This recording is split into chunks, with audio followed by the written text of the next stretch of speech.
Hello. Good day.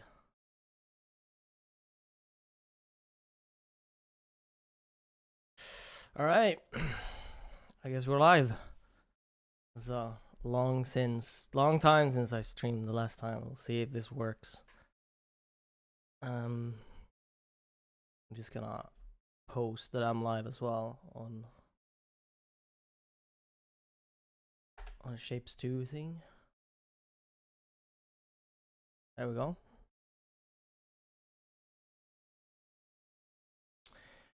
All right, so this will be like Q&A. I guess I'll just answer questions when they come, and then I'll show you a little bit about my process, how I make music in general, and also in for Shapes 2 specifically. Hello. There's a lot of people here. Wow. uh,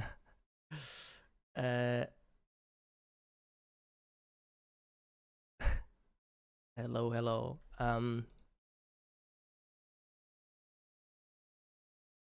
Yeah, this is my room. I have a very, very tiny room. And my equipment is one tiny keyboard here, which is about it. And yeah, I guess it's mic as well. And that's how I do music for now, I guess.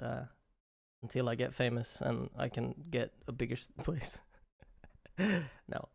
How long I've been making music? I've been making music for since I was 10, I guess, or 11, 13, I don't know. 2000, well, 13. I was 13, I think, when I made my first song, which was the same program that I use now, FL Studio. Still use it to this day. That's the only program I know.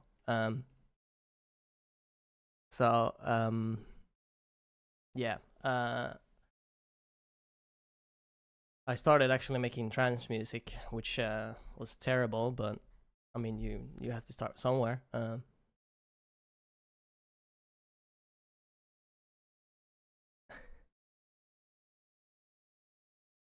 I'm from Finland, but right now I live in Sweden.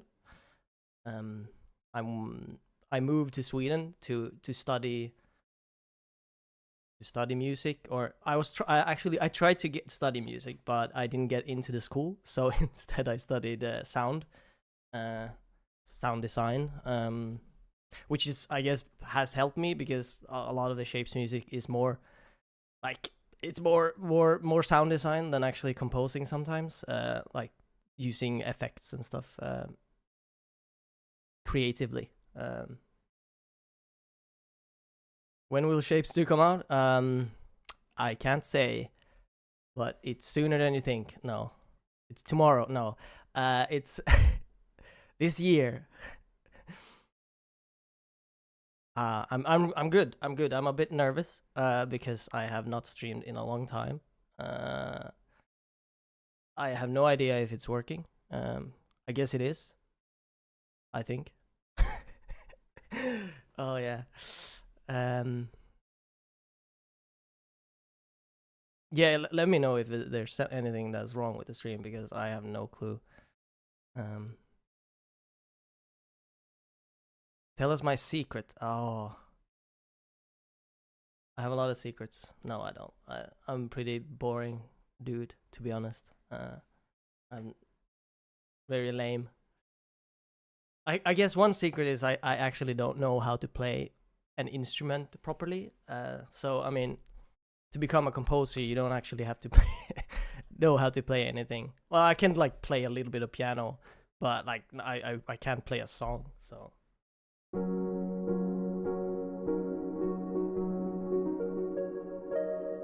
I can play like chords and stuff, but I can't play a song. I can't play my own songs, so yeah. Favorite shape song? I mean, I was always a really big fan of. I can't even name it. That sounds bad. Like it's difficult to name my own songs. What was it called? How can I not remember the name of the song? Wow. I'm blanking. It's because I'm nervous. I would be able to know.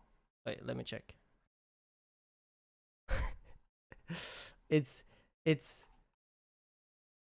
God damn.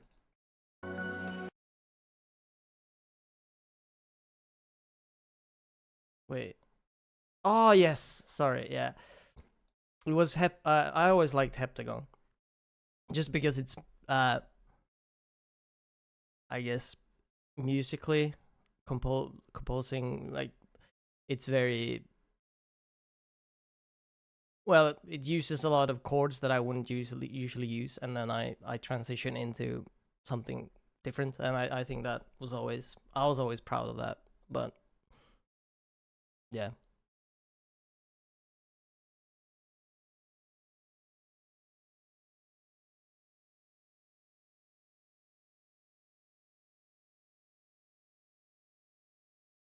All-time favorite song I made? Oh, no.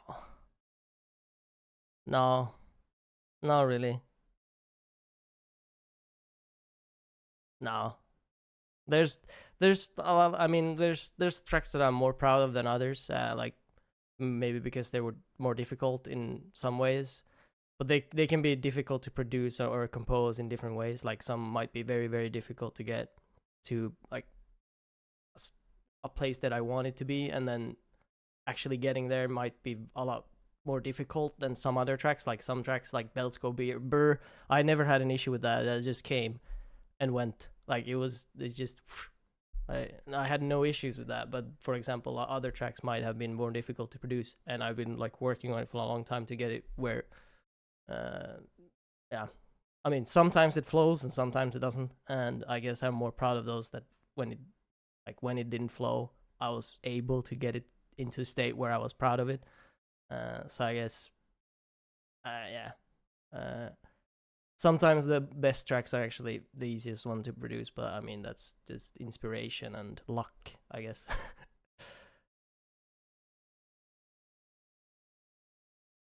Did I miss any?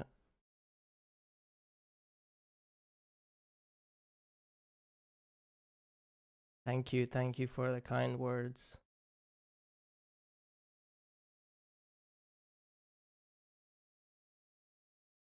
Shapes 2 songs better be even better than the Shape songs. I mean, yeah, they're different. They're different at least. So I guess it depends on what your preference is. They're not like the completely the same.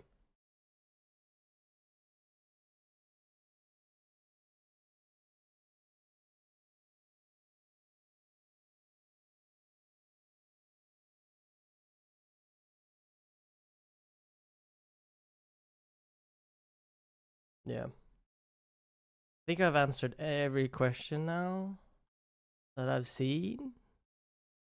Did I miss anything?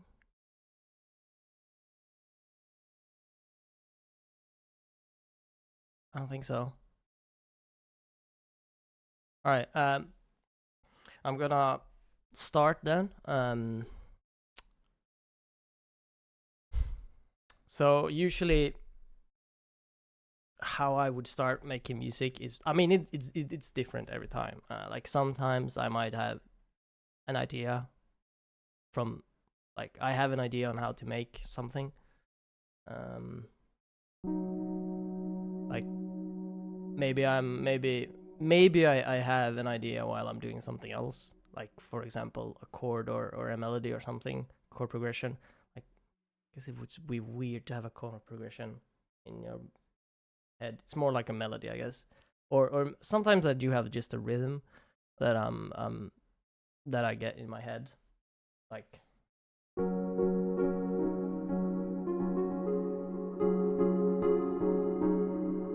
But usually I just do like that. I just play, like I'm like, okay, I need to make a song right now because I mean I have a deadline, so I need to make music.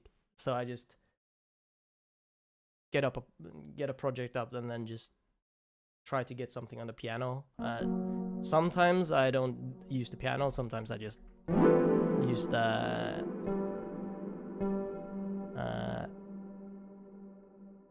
piano roll, this is called. So I just put down notes like this.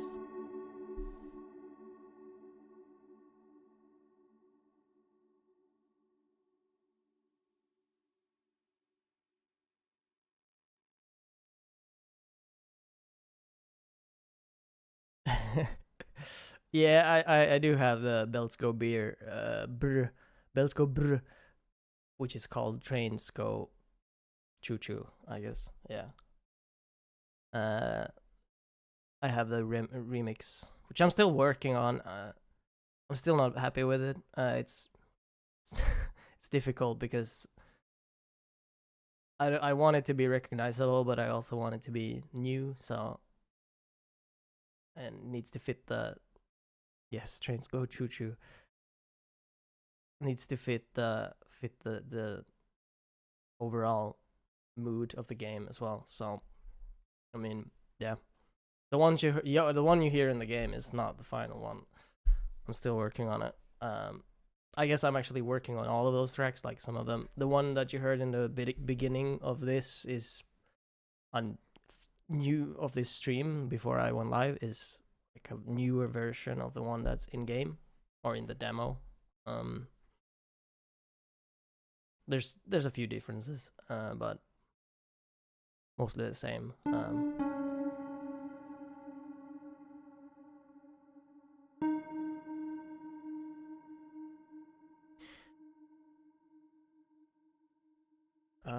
Yeah. Okay. How do I make music now with people watching me? I don't know. Make a song about trains. Yeah.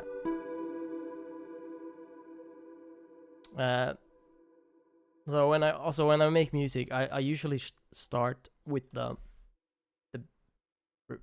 like start with the chorus or the part that's, yes, when it's this kind of music, it doesn't really have a chorus, but the like biggest part of the song, I start with that, and then I work from there.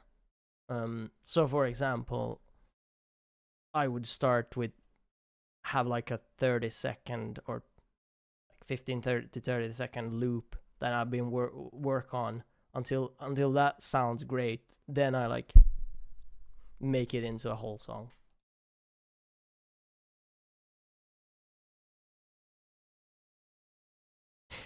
Yeah, I was thinking showing the shapes projects would probably destroy your opinion of me because they look horrible. I have not I've not done them in a good way. Like all of them are completely like the projects are, yeah, they're not good. You would not be able to follow. That's the thing. I mean, I can open one and show you what I mean.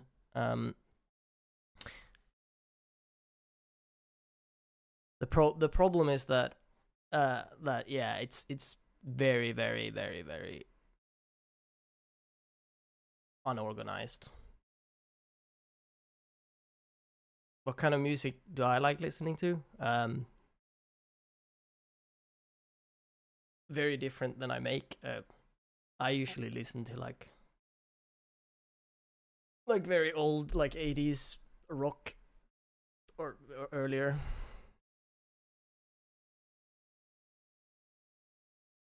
But I don't listen to music that much, to be honest.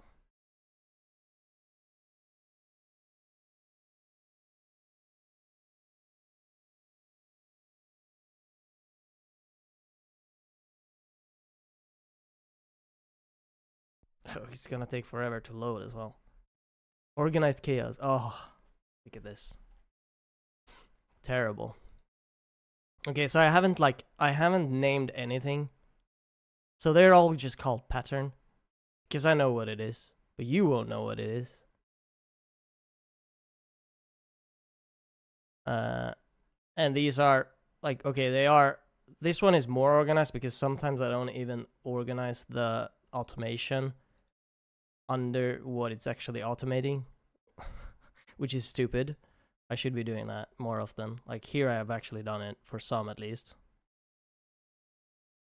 So this is automation for this ARP.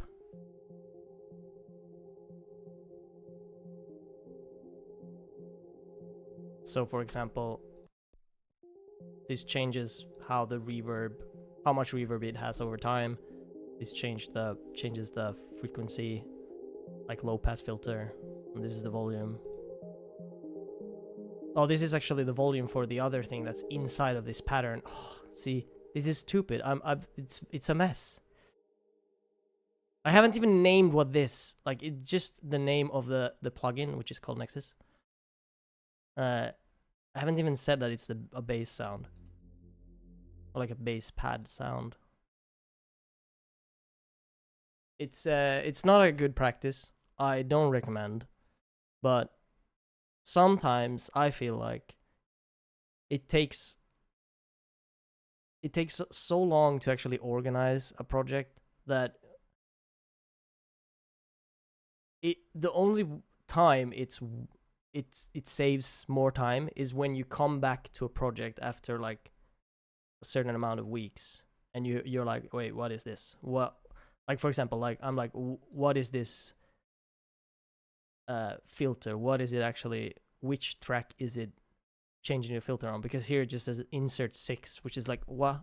I don't know. So if I hadn't like worked on this project for a long time, I wouldn't know what it's actually changing. But since I've worked on this recently, I know that it's changing this ARP. So yeah. Yeah, you should name your patterns. I don't recommend this. This is very bad. Did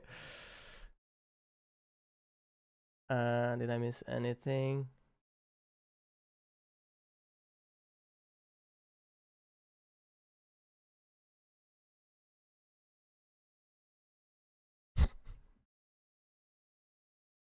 Yes, pattern 8. It's the best pattern.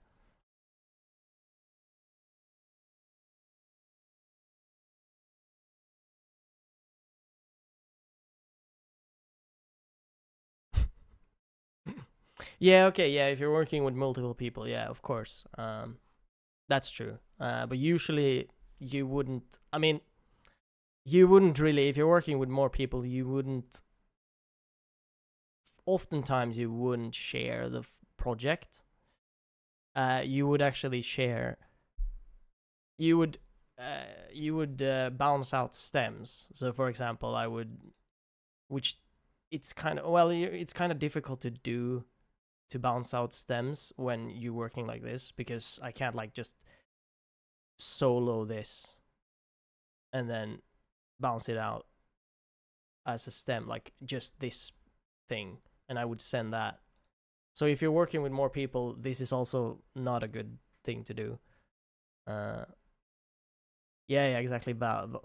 Yeah, that's what it stem is, a file of just a certain instrument. And it's difficult to do here. I mean, I think you can actually, when you export here, you can just, exactly, you can do as a playlist track. You'll get all the different files. But yeah, I mean, I don't work with other people, so for me it's fine. But like for example, this as well. Like I have same. Usually this is not good. Like having the same. I have different things on the same track, so I can't, like for example, just if I want to test, just mute this track because I have different stuff here. If I just want to mute this element, I need to go in here and mute it like that, or mute it like this. Which is also like, yeah. I mean, there's yeah. There's so many ways to work in this program, and it's I don't know. I've just learned my way and I've stuck with it. But usually, if you're working on a bigger project, you need to organize it better. This is not great. At least I've done some stuff here, like for example, grouped all of these, and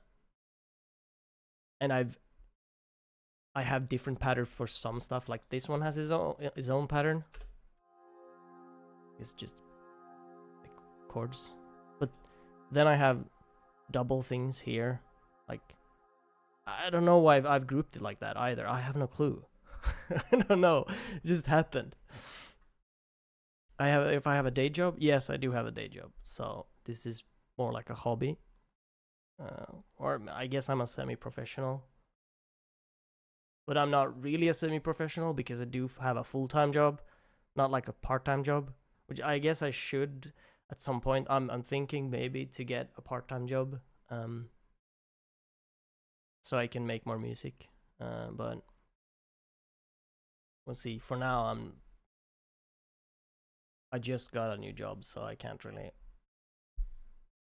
Well, at the moment I can't. I guess I could ask for fewer hours, but at the job I'm at right now, we're kind of in a pinch. We need more people working than less. So I don't know if I could be able to even work less hours, but maybe at some point. Depends on. I'm doing shapes too at the moment. That's like my thing I'm doing right now, and after that we'll see. So next year I'll have a better clue of my life, I guess. What is the theme for the current track I'm making? Well, I mean, this I'm just showing an old track. This is actually a finished one. This is how a finished one looks, to be honest. Think, yeah. I mean, there might be some few changes here, but I mean, there's not a crazy amount of tracks here. I guess you can't really see because, like, here we have a lot of instruments. There's like 1, 3, 4, 7, 8, 9. There's 9 just in this one. But I guess, yeah, this one is the finished one. This is the one I played earlier.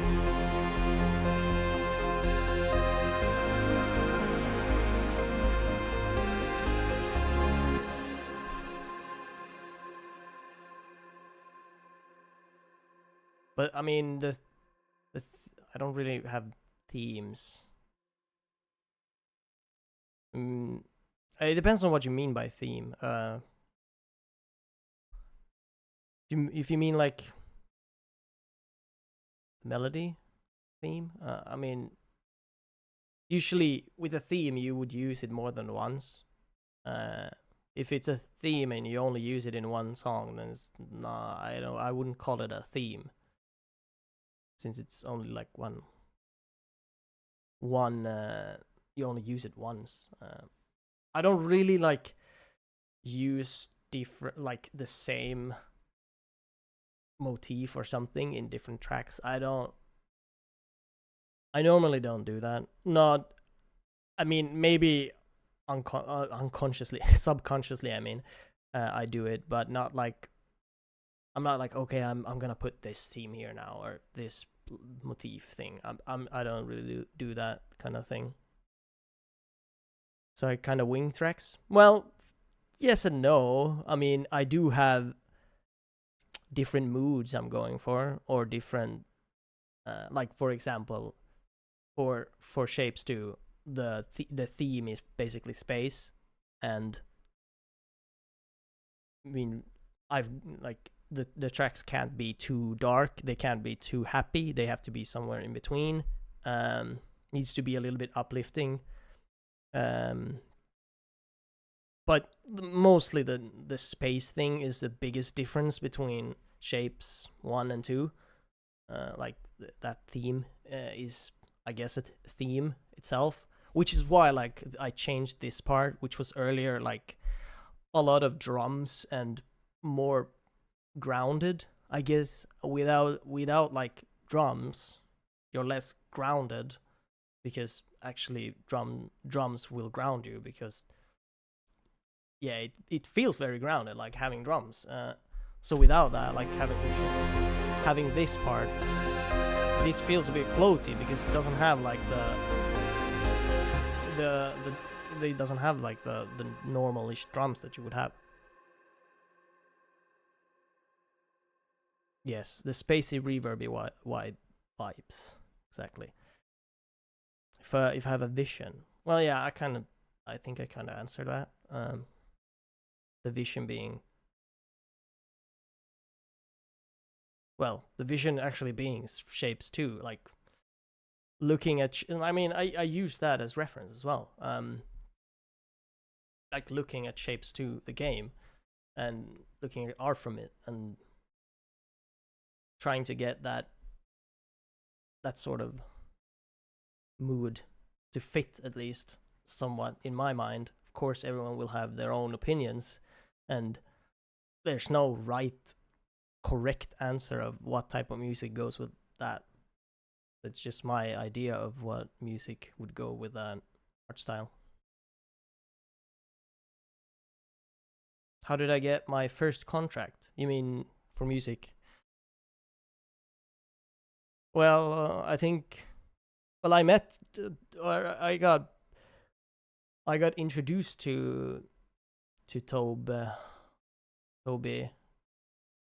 the developer for Shapez 2. I got introduced by someone who heard my tracks from RimWorld, and then I made the music. He introduced me, Toby, and then I made music for Jorg 3IO. And then after that, he needed music for Shapez, and he contacted me again, and I made the music for Shapez. So it was from RimWorld, the P Music mod that I made. So I guess the mod was actually the reason why I got my first job or contract for music. That makes sense. Most of my people who contact me for job opportunities, like music opportunities, they've heard my music from RimWorld. It's from that. I don't think there's that many that's actually contact me because of Shapez, which is a bit strange because Shapez was actually like my first original soundtrack, but then there's no one that's been, yeah, I loved your music for Shapez. Can you make music like that for my game? I think there's been one or two, but not many. Not as many as for RimWorld.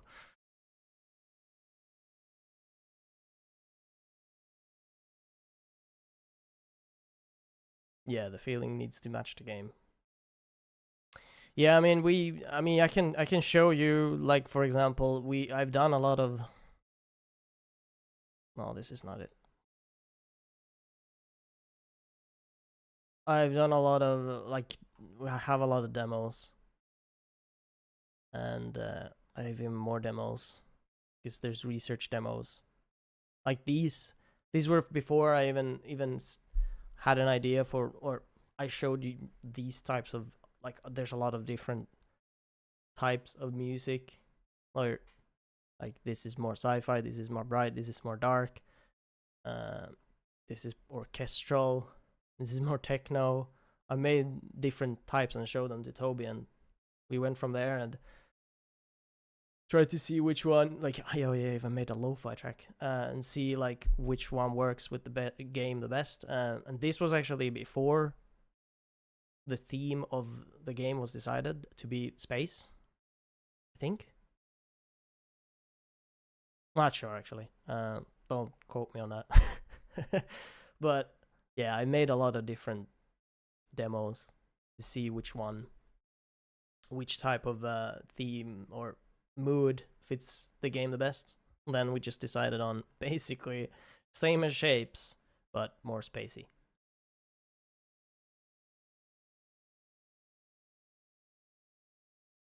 And then I also, like, when I make music, there's a lot of failing going on. Yeah, don't be afraid to fail. So I have a lot of demos that will never be heard because they suck. Yeah, oh shit.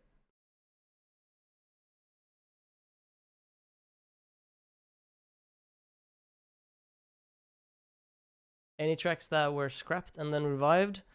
Not yet. But I think I will go back to some, because I mean, for example, this one. Wait, it's not here. This is the master one. Like, yeah, this one I probably will go back to and finish, but I need to rework it. This one.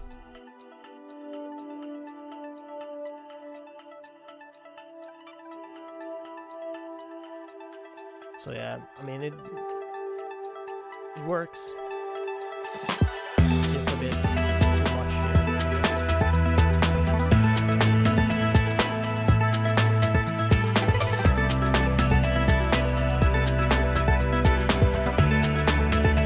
Yeah, so that one I'll probably go back and finish at some point.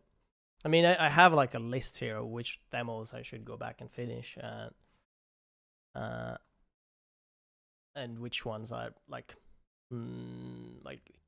I could go back and finish, but will take like it'll require a lot of work.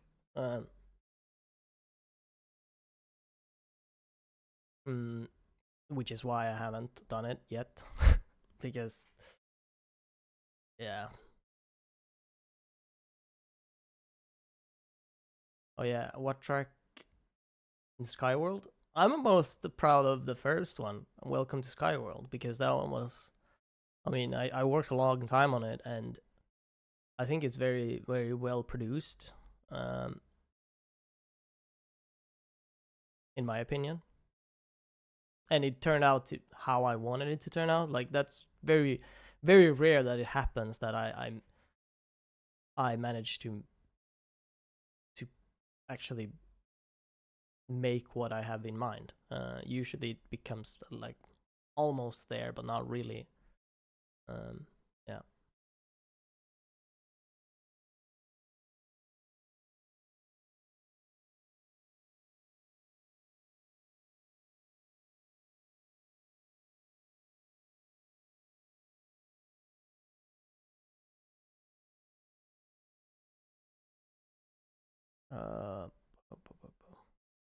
What is your favorite track so far and why? I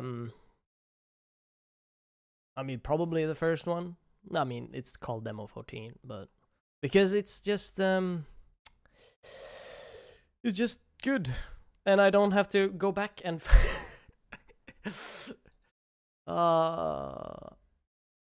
and it works, and I don't need to go back and make it better. That's why it's my favorite. This one, yeah.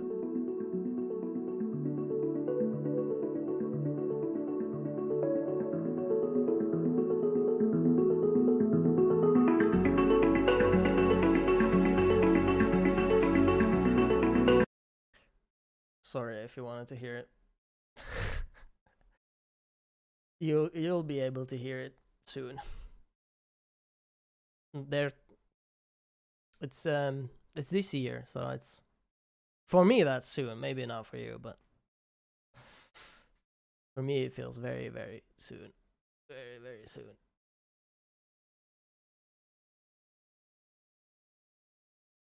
If you want to hear, just watch the trailer, I think. No, it's not in the trailer. It's this one that's in the trailer. Oh, this one is a reworked one that I haven't shown. Version 2. But this is not the trailer version. So the difference between this track and the trailer version is like it's different time scale or rhythm time scale. It's called.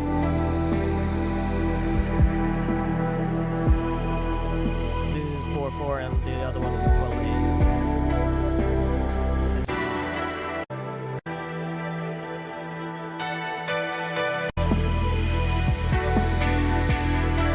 So it's a different time. I don't know the terms. I don't know music theory. I've never learned music theory in a school, so I'm very bad at the terms. I think it's yeah,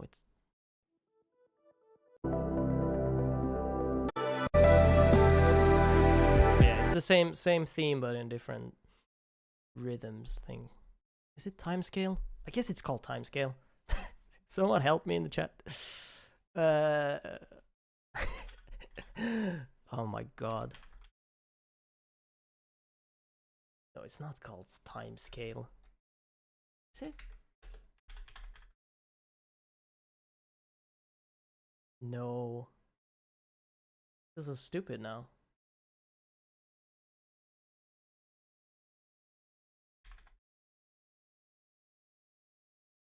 Do I have to Google this? BPM? No. It's not the same. Time signature. There we go. Thank you, Google. Oh my god. Time signature. Yeah, if you even put, yeah, okay, yeah. Yeah, it's 12/8, I guess. Yeah. It's the one for the trailer and the menu, yeah.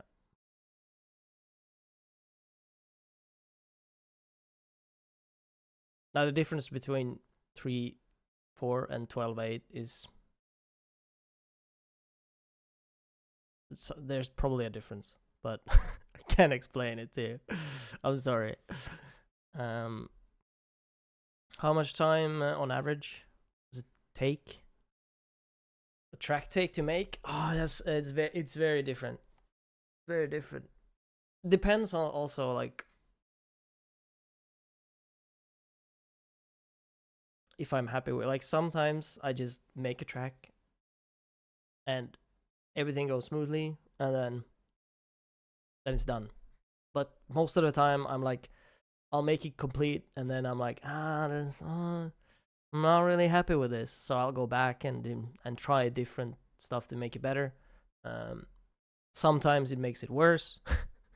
Then you have to go back where it was and then try other stuff out. Like, for example, for one of these tracks I have like 3 different melodies and I've been switching them out because I'm not really happy with it.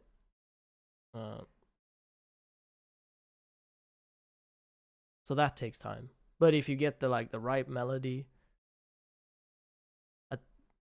or everything goes smoothly, maybe. I mean, I can check. Maybe I can check. It says. Right.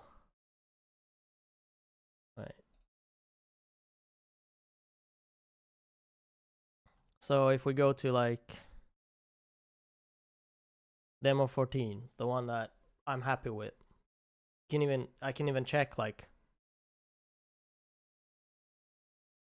Can't tell the difference between 3, 4, and 6, 8. Yeah, you're right. It's kind of the same. Don't say that to someone who's actually worked with music, a real musician. Don't say that. But yeah, it's kind of the same. Let's see. Sorry, it takes a long time to load, but yeah, I've also had recently. I've had a lot of issues with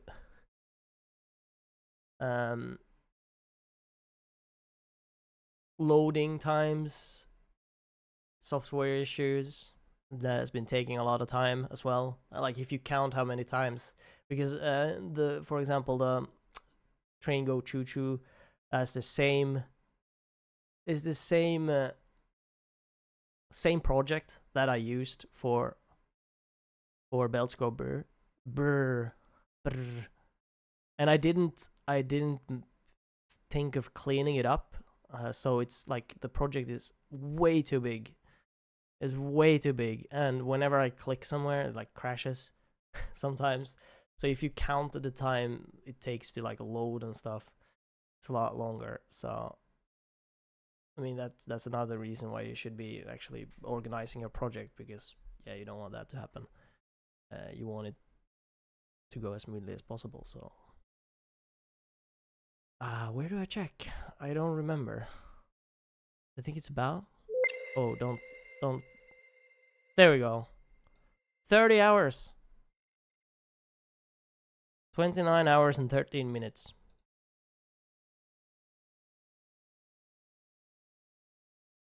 I have it on a SSD, so it doesn't matter.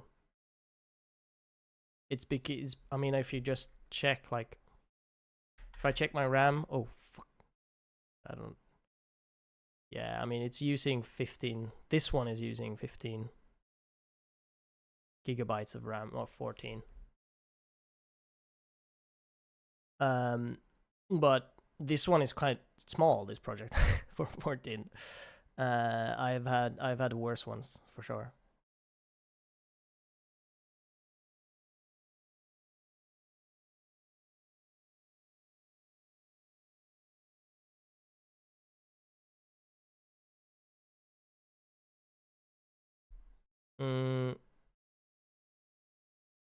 Yeah, so yeah, 30 hours I've spent on this track. Let's see. I don't remember any other.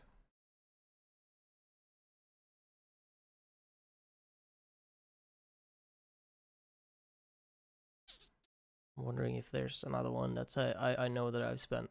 I'm not gonna open the Bell Scober because that's probably gonna crash my computer or something.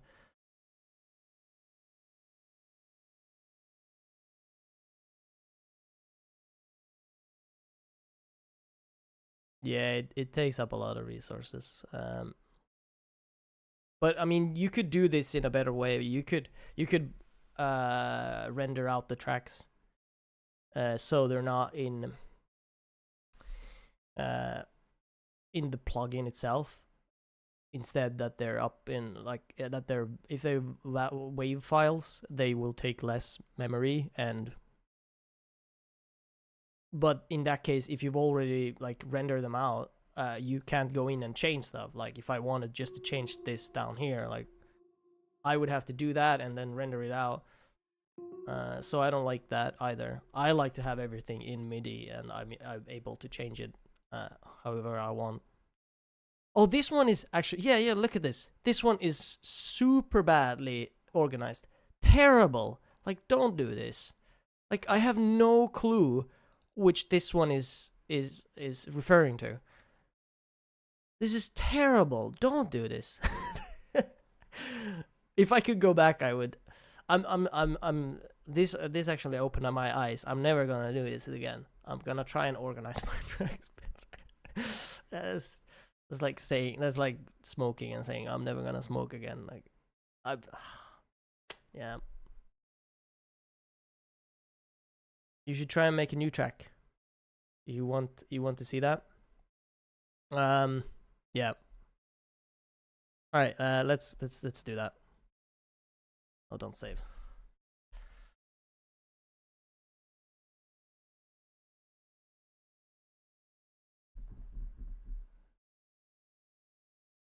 But that track is done. I don't have to care about that anymore. It's done. It's done. I don't have to go back to it. It's fine. All right.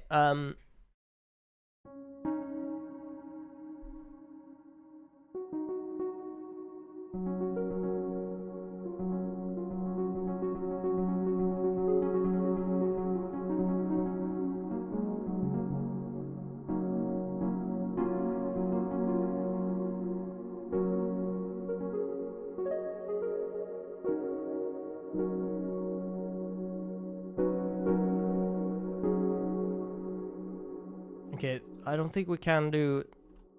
So that's too melancholic, I guess. Sad. Usually, I mean, one thing I always do, like one chord progression that I always go back to, which I guess people who know about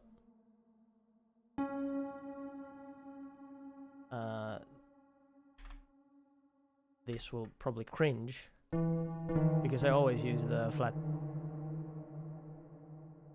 6, flat 7 thing. I'll show you. So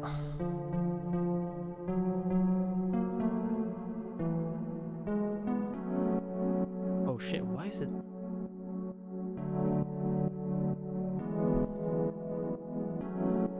I guess I do something like that, but that's probably... Why is it... Oh, I have the LFO tool on. Oh, I have the freaking... The side chain, yeah. I didn't even know it was on. But yeah, so that's probably the one chord progression I do the most, which is... Yeah. Did I miss anything?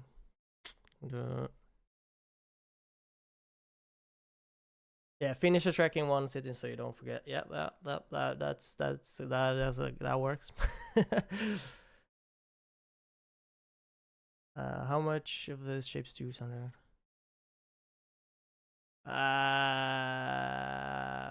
How much of the Shapes 2 soundtrack takes themes from Shapes 1? No, I mean, it depends on what you mean by theme. So, I mean, consciously, I'm not like taking any themes. Other than some of like chord progressions, I will use like the same things, like exactly that one that I showed you here. Like, but a chord progression is not really a theme. So the only one I've actually stolen stolen the melody is from like Belts Go Brr Brr, the track, like, but that one is consciously made, like it's more of a remix. It's not like team. I'm just taking Trains Go wait, where is the this one? I've tried to, yeah, this is one updated version. This one is not finished yet. Oh, it's, yeah, the render is bad. But yeah, like this piano thing is the same. This is just the same, exactly the same sound, and this is a melody. But in this case, it's actually like the MIDI is the same, but none of the instruments or the drums are the same. So it's like completely new, but the same melody, and I guess the chords are same. Yeah, I think I do change the chords up later on.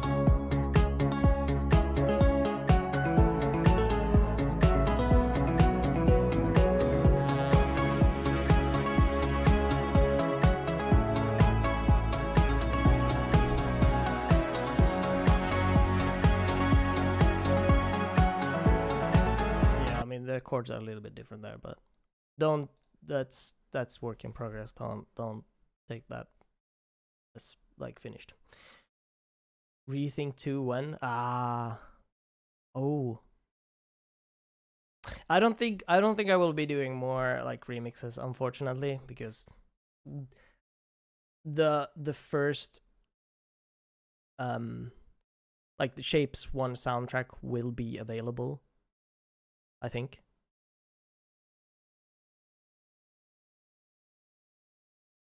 Yeah, maybe there's some deja vu. Yeah, maybe. Like some of the things, like it's the same chords or stuff like that, but it's not like, maybe subconsciously there's something similar, but it's not. I haven't actually taken anything. Like, I haven't taken any MIDI or any like melodies straight out from another track, not that I know of. But yeah, so the Shapes 1 soundtrack will be available to actually enable in the game. So I don't want to make like the same, so you won't have like double tracks more than once. You have the Train Go Through, and that's about it. And then the other ones I'll try to make more. But yeah, so I would probably, one thing I do have like a lot is like arpeggios, which is like that. Like that would be an arpeggio of the chord itself. I mean, you can do it in different ways, but you can do it like this.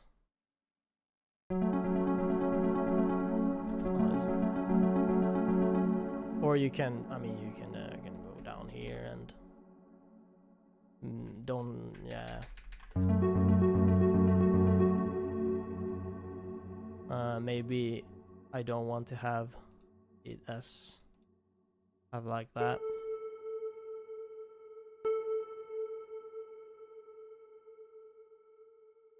Yeah, now I have the bass thing here as well. Like,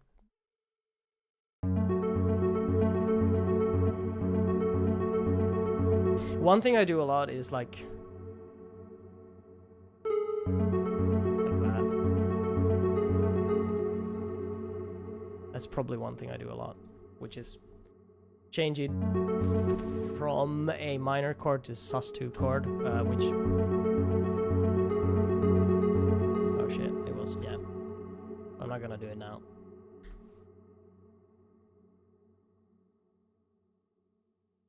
This is probably, I probably have this a lot, and then go for the flat thing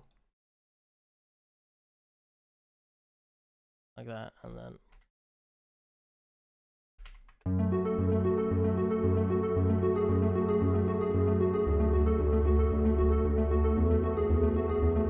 yeah, that's like that's about it.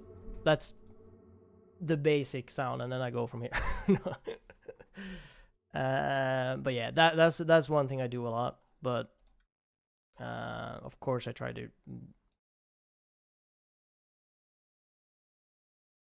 I mean, I learned a lot from. Yeah, as I said before, I started with trance music, so I mean these are like trance chord progressions, and like this.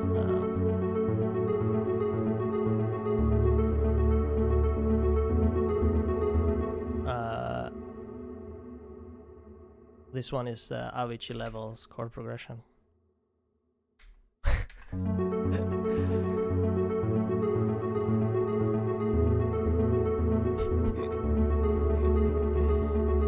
Yeah.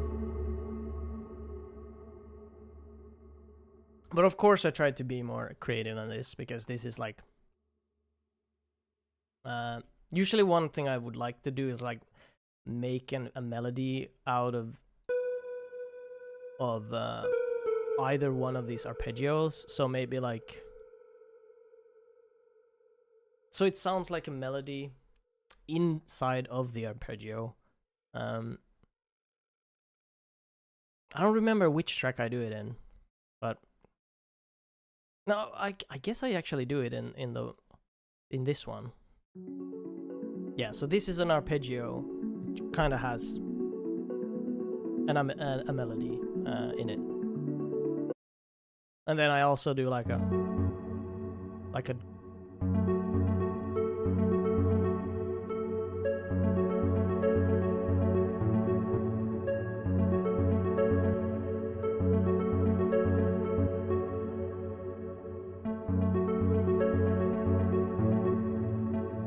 I don't like. I feel like this is too much.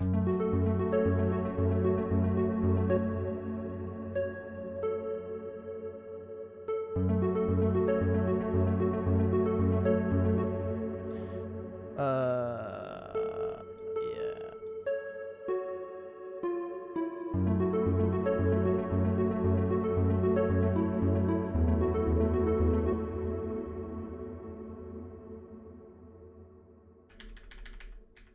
Yeah, just change a little bit of the chords. Not really.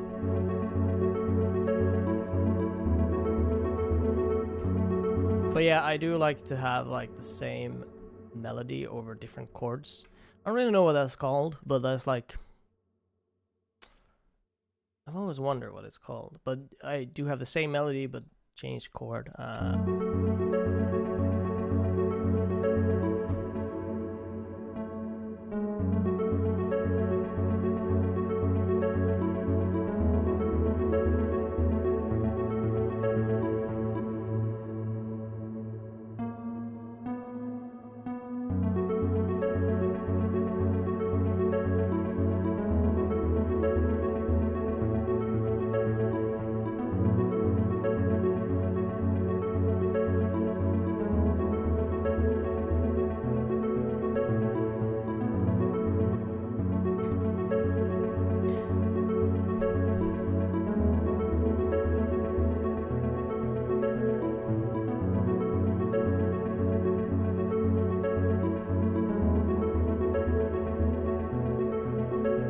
Yeah, I don't usually do it. This is the first live stream I do, so...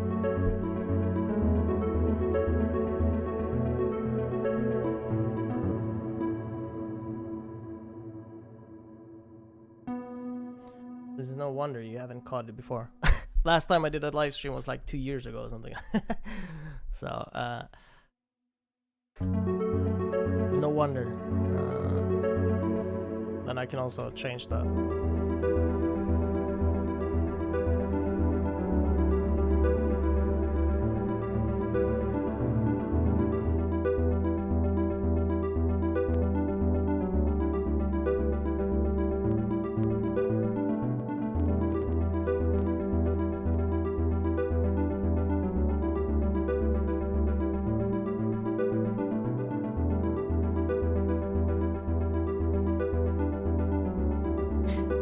So I just removed the reverb and added ping pong delay instead. So that sounds closer, but still spacey with the delay, because I don't really like when it's too much reverb, because it sometimes feels like it loses a little bit of the punch, of course, because it'll sound further away and more washed out.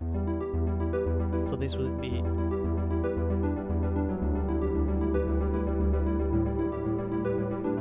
now I'm adding reverb on top of the original signal, so it doesn't lose. Like if I don't, this is like a send, so if I don't add it as a send, it loses a lot of the punch and it becomes like washed out. And I guess it sounds spacey, but it also sounds like not really pronounced. It's difficult to hear it. But if I add it as a send, you still have the original signal.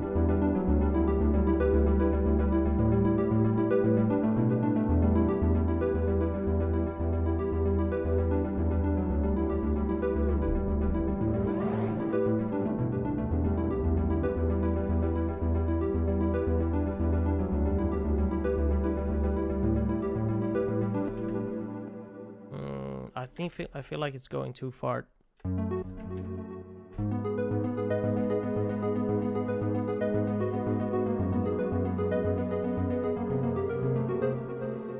I'm just trying to figure out which scale to use. It sounds good.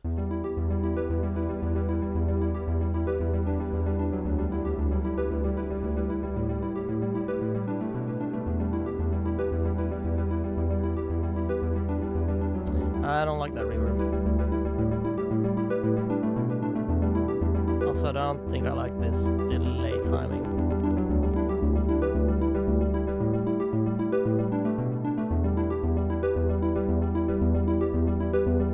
Also, the one thing I like here is like I remove the low cut of the delay, because you don't want to delay the bass note this much, because I feel like it clashes too much with the other bass notes.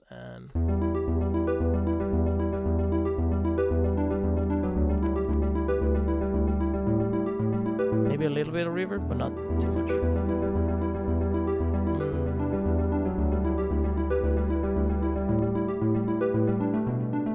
I just add a bass. Oh.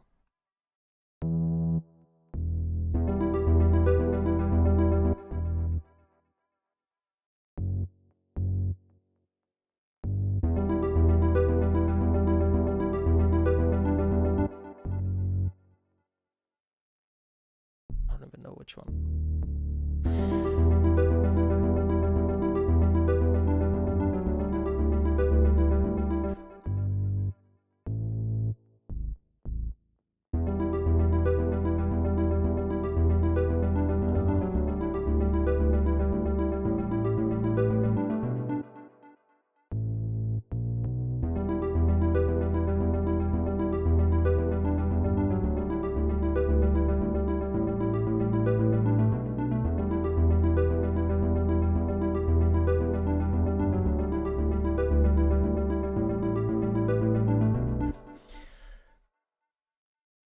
Did I miss anything?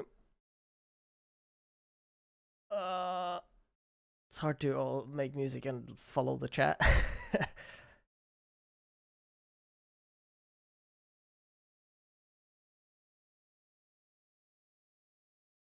Keep it simple. Yeah, I mean, music theory is very important, but it's also like, for some types of music, you don't really need music theory as much. Like, it's more important that you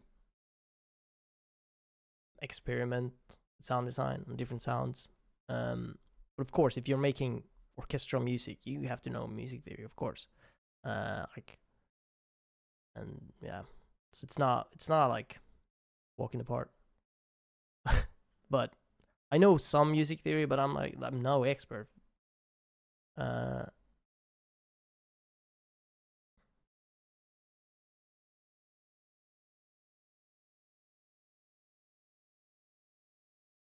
sawtooth bass. Yeah. Yeah, the thing is, I have to, when I'm making music for Shapez too, I have to like make stuff that sounds good, but also make stuff that will not be, I mean, it still needs to fit the overall theme. So like a sawtooth bass would be too aggressive here. Like this one. This doesn't work.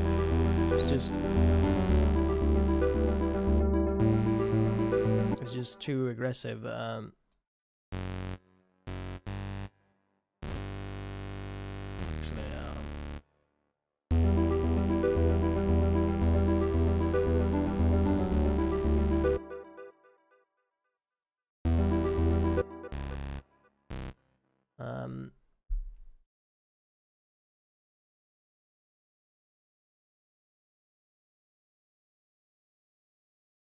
Fanning around with MIDI notes until something sounds good. Yeah, that's how I started. That's how I started. To be honest, that's how I started.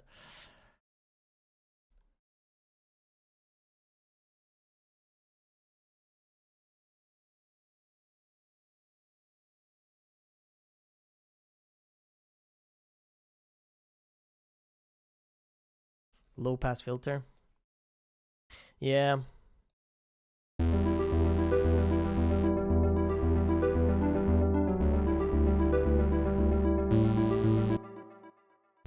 I can find a better bass.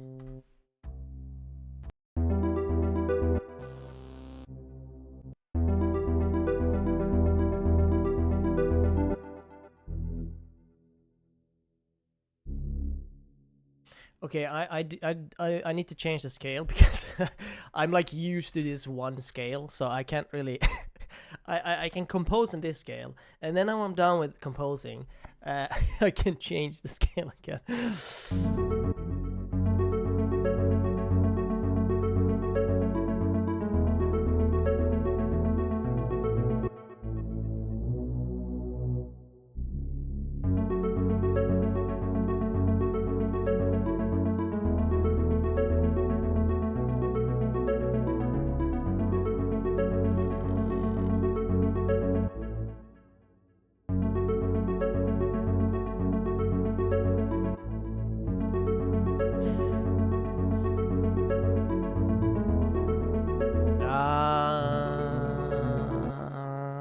I need to change this bass then if I want to change that.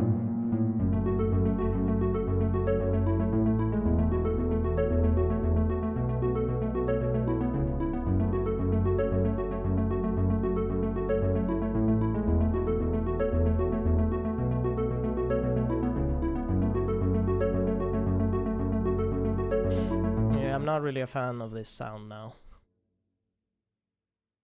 I don't know.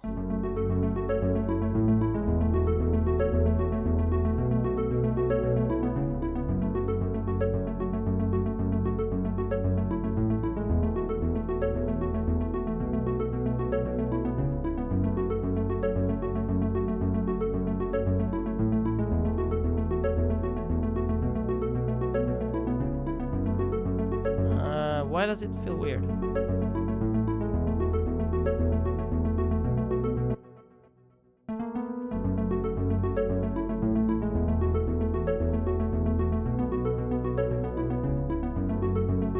Oh, there's missing here.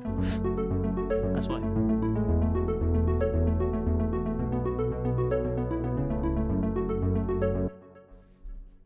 I'm not.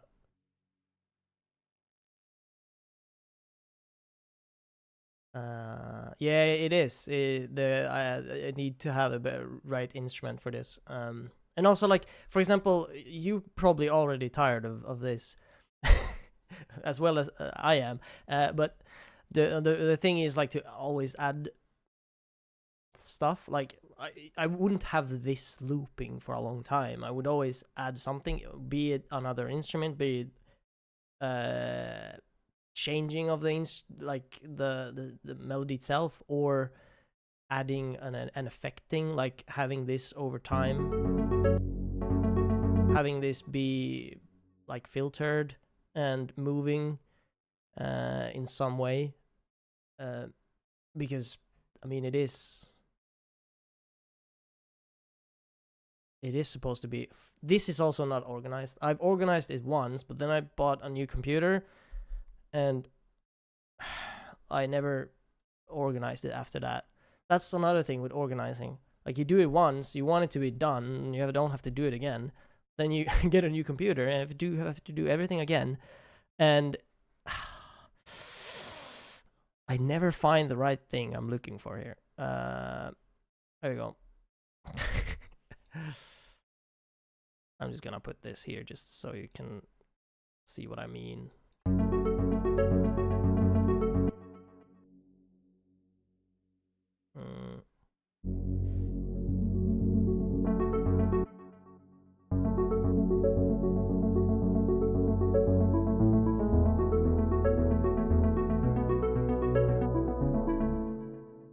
Yeah. Did I miss anything?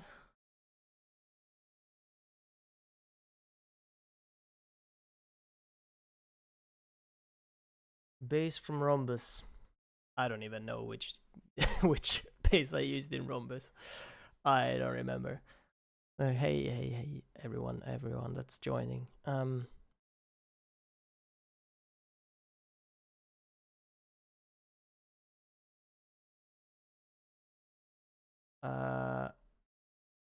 Have I tried triple oscillator? Yeah, I don't really. The thing is, I don't really design my own sounds. In that, like, I don't design my own presets. Usually, I take a preset that sounds almost like I want, and then I change it by either like adding effects or yeah, most of the time I'm adding effects to get it to sound exactly how I want it, instead of trying to mess with synths, because I've never really learned synth design as much, and it takes a lot of time to learn, and I don't have time at the moment. I don't have time to learn how to design sounds with the synth. So I just have to go with what I have at the moment.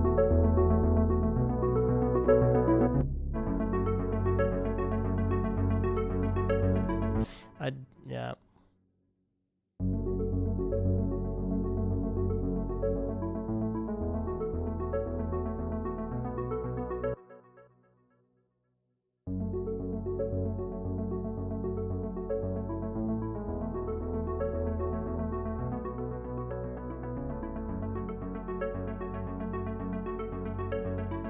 No, that was not good. But yeah, it needs more stuff here. It needs more stuff, and I need to figure out what it needs. Although,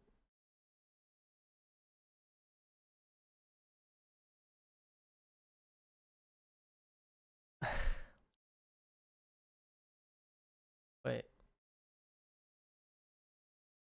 Yeah, make sure it always evolves and changes.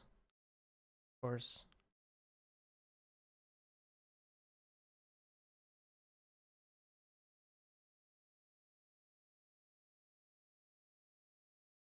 Slowly cut off the reverb and sustain. Yeah.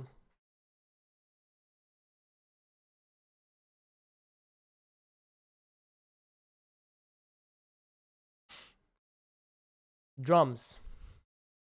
Yeah, I guess. It needs the chords as well. But I'm not.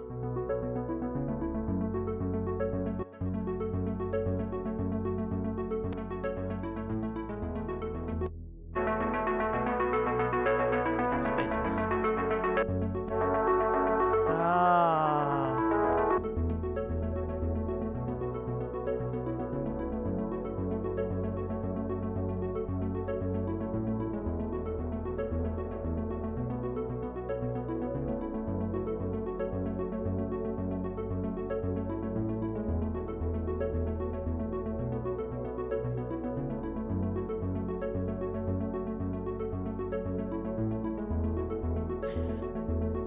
Yeah, I don't know.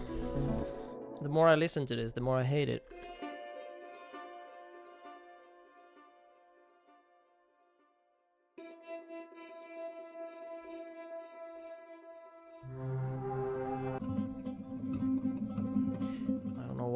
have Arcus here because that's.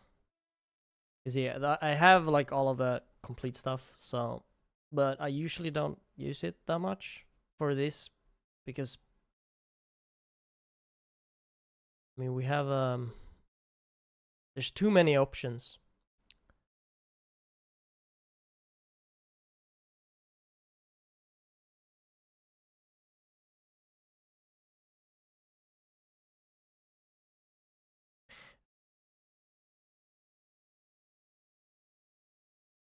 Mm, yeah, or are you guys like game developers that trying to make music? If you have any other questions about that, then for sure. I mean, one thing is like you don't overthink it. Don't try too many things. Like don't try to get every, like for example, when I made my first tracks, I didn't have like the best software. I didn't have the best plugins. I didn't have like try to just do stuff with what you have, and like it doesn't matter what sound you have. It matters of how like what you do with them, of course. You don't need to have the best sounds. And like for example, I could make this track with bad sounds. Like the best tracks that I made, I could use like bad sounds and it'll still sound okay. So it's of course it helps to have better sounds, but it's not like it's not the main thing.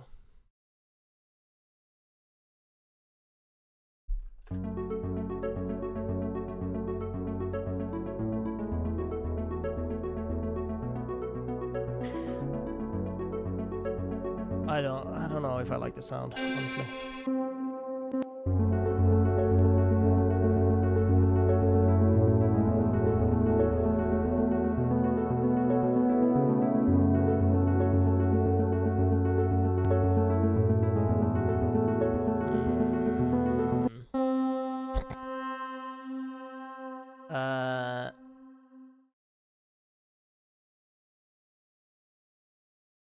There's so many sounds to choose from. Which one do I choose? Not that one. Okay, I do want a plucked one. I'm gonna try and see.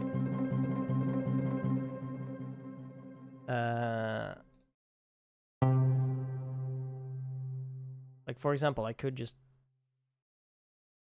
Wait, do I have the MIDI? No. No.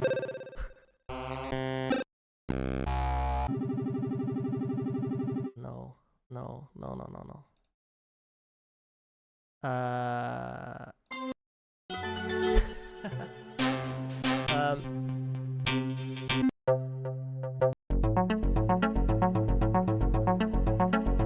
it sounds dangerous.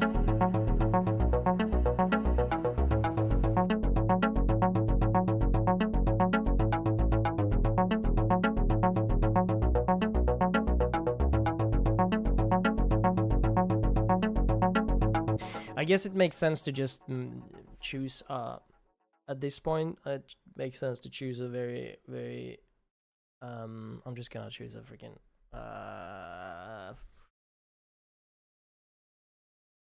what is it called? It's called Rhodes. Very neutral sound. And then why does these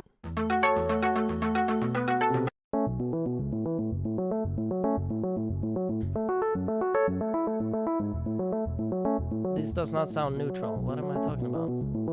But the most important part is to actually get the right notes first and then choose a sound, in my opinion, because if you can get it to sound decent with any sound, then it's gonna sound good with the really good with the correct sound. So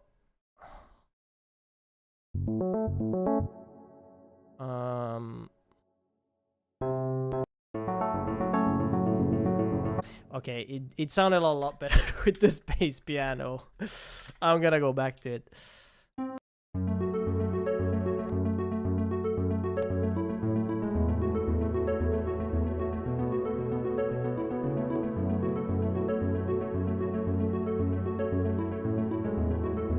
And also I don't want this reverb, that's the thing.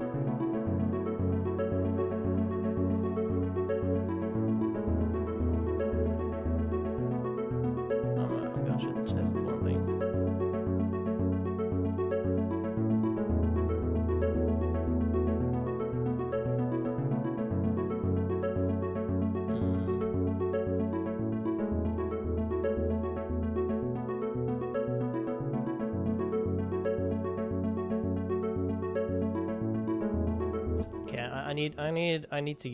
I need to get some chords. So the one I also use a lot is hybrid keys.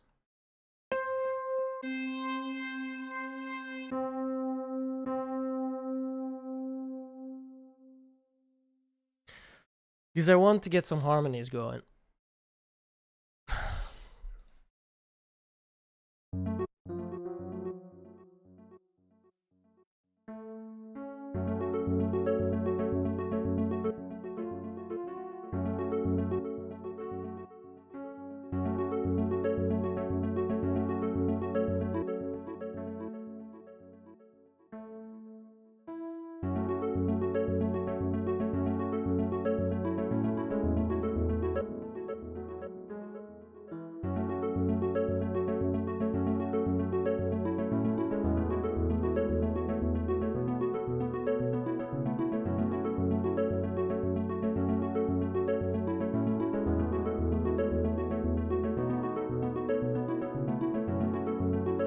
I don't think I actually want this to tell.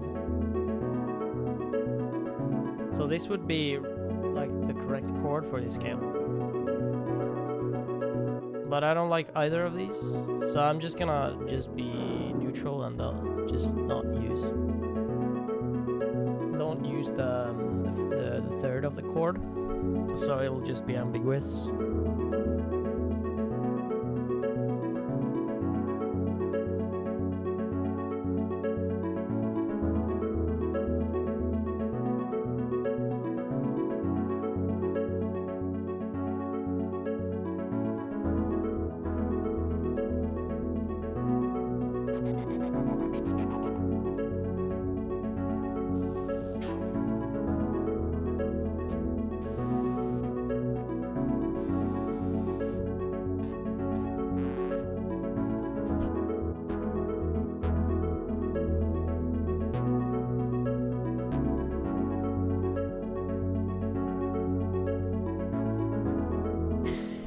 So I want to do some changes on this. I feel like it needs something more. It's too much of the same.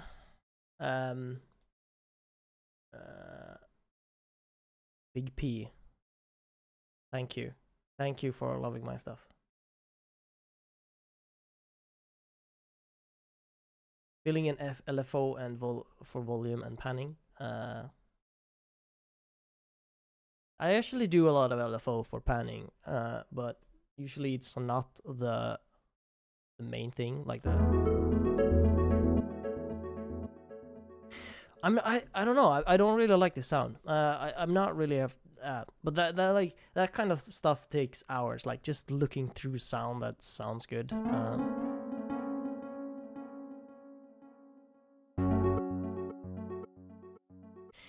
Also, like, there's two ways to go here. I guess I could go. Either I could try to make a melody out of this, or I could just add a melody on top.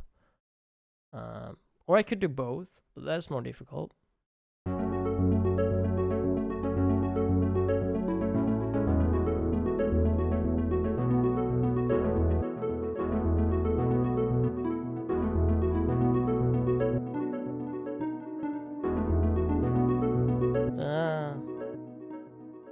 Oh yeah, because this is actually I see what it is.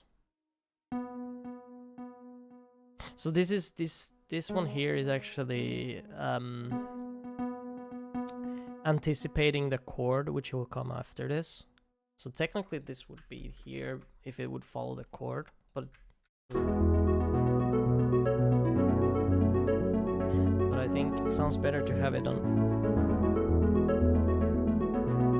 Does it? I don't know.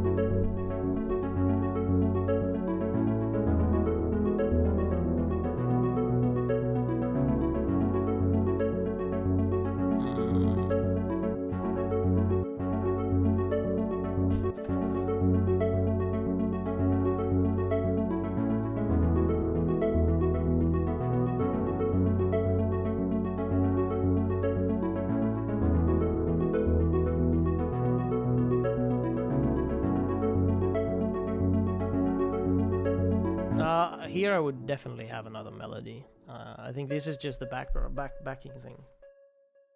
So maybe I just do like this. So the bass is like not great.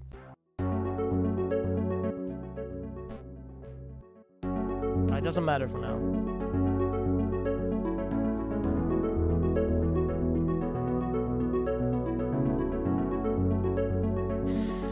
Yeah, this is too much. This is too much.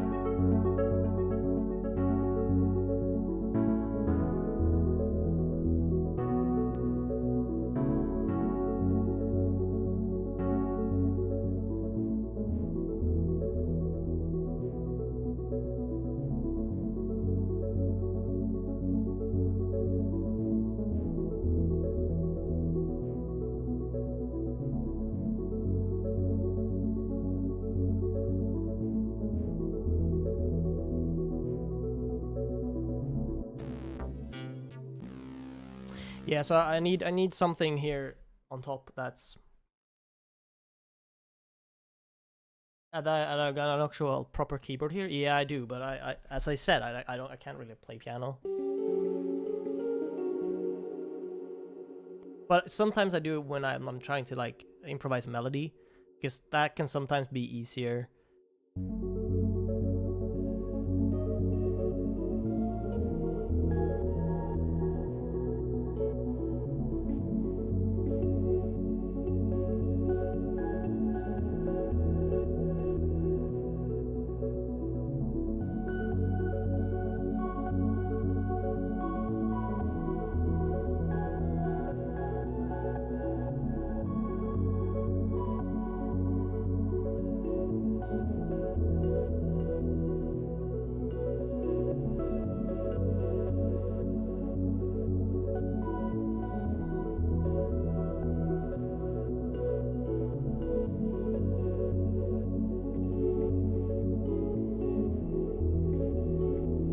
The bass. I need to.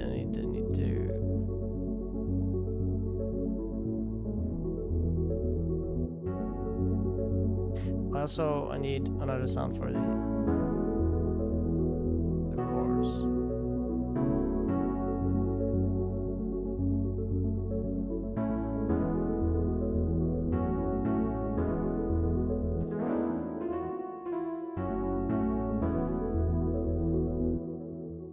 Wait, what? Oh, I guess it's more like this. Shouldn't be more like that. Ugh.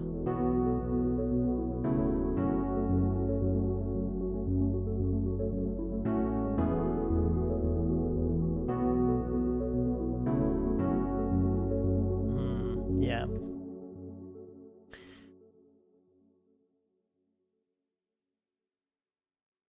So I tend to manually put notes in bit by bit instead of just playing the whole thing by hand. Yeah, that's yeah, exactly. Because like, well, most of the time, not always. Like, for example, if I do a solo, usually I play it because I mean a solo.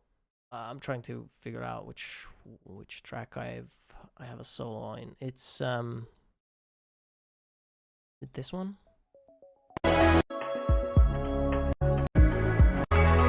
No, not that one. Is this one? Oh yeah, here. Yeah, so this one has a solo. This one I played myself because I mean it's super difficult to like actually put in a solo, because usually when you play a solo you have different you press the key differently and it's not on time, so it's not what it's called when you, what is it called when you, like for example when you'd play, you don't play with the same velocity, and also quantizing. Yes, exactly. So the quantizing would be different. Like you wouldn't play that, like you would be a bit slow in some notes and stuff like that.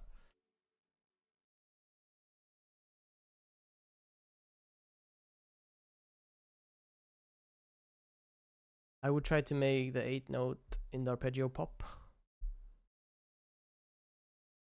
I mean, this one. Humanization. Yeah, humanization. Yeah, I guess that's what you call it.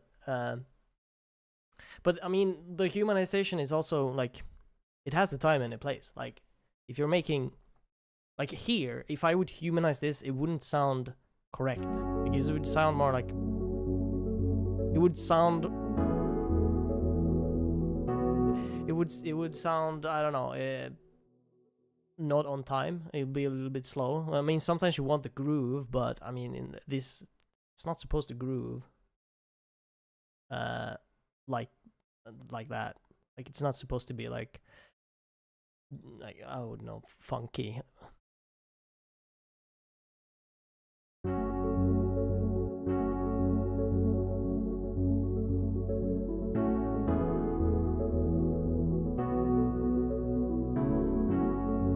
Yeah, this is a lot of like tiny changes here and there to get it to sound how I or good, in my opinion. Also, I'm not. Usually, I just take a. Yeah, human is supposed to represent the clockwork nature of a factory. Yeah, exactly. So drums would not be humanized in this. For example, like usually you want it to be humanized, but not in this context. So depends on what type of music you're making. For sure. Ah!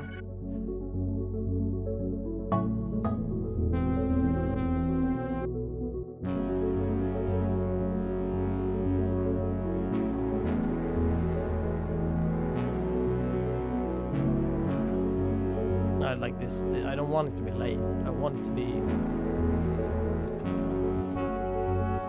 No. But I think actually it should go up.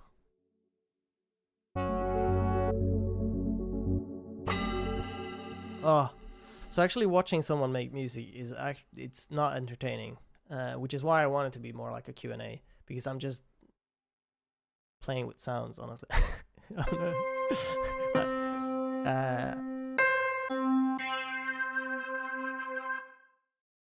Yeah, exactly. Random SFX jump scare. I mean, okay, I can try and make some percussion. On this one. Oh.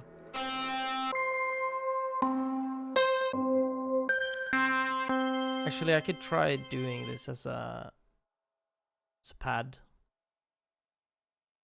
and know that Nexus has better pads than that.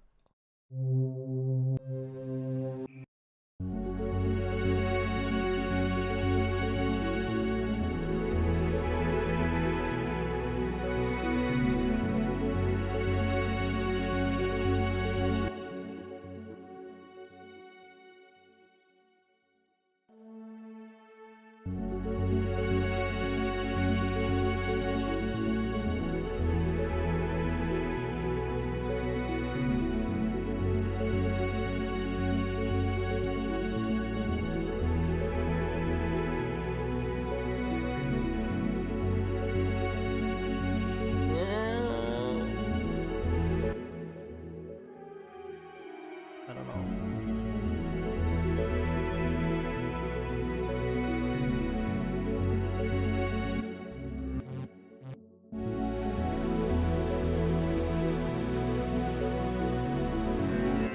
I mean, yeah. Let's do some. Let's add some drums. All right. So how would I do drums? Well, it depends. It always depends. All right. Thanks for stopping by, Bulletkin. Thank you. And yeah, I won't be like doing the whole track today. I'll just do like a couple of hours. And when people are jumping out, when they're leaving, then, and when nobody's asking any more questions, and I feel like I can't make any more, then I'll just stop. But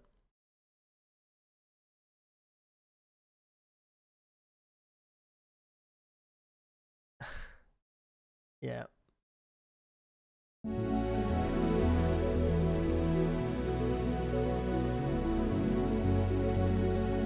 So for the drums, wait, what? Why is it empty? Oh, because it's what? Yeah. So I have a lot of like different. Yeah, I guess these are all from Native Instrument, but like I could actually just right kick here and I'll get all the kicks. So usually I just go through all of these, not all of them, but until I find a kick that works in the scenario.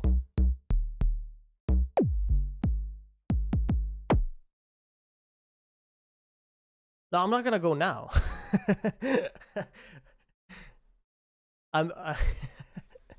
Yeah, okay, so you misunderstood. I'm not gonna go yet, but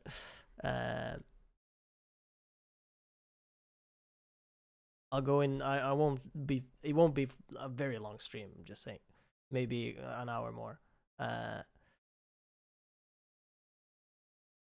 Yeah, of course. Yeah. Oh, I still want to at least show like drums, how I would do drums. The thing is, in this, drums are not actually that important in my opinion now. I mean, usually they're not the focal point of the track and that kind of stuff. Like, yeah, I mean, of course, I would like to add more drums, but usually it's better to have more subtle drums for this kind of space type tracks.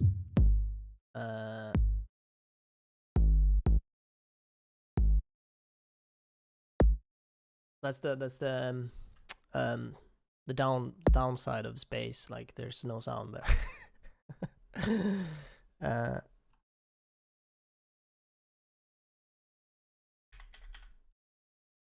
Let's try and find a snare.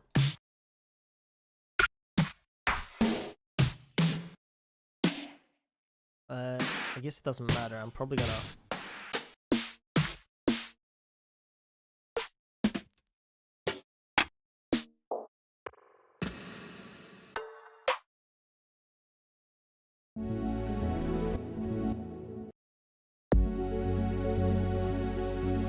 Yeah, this kick is probably not gonna work. I'm just putting in anything here to start with. I guess this is just pad. I'm being a good boy now and organizing. So you could go with like just this, but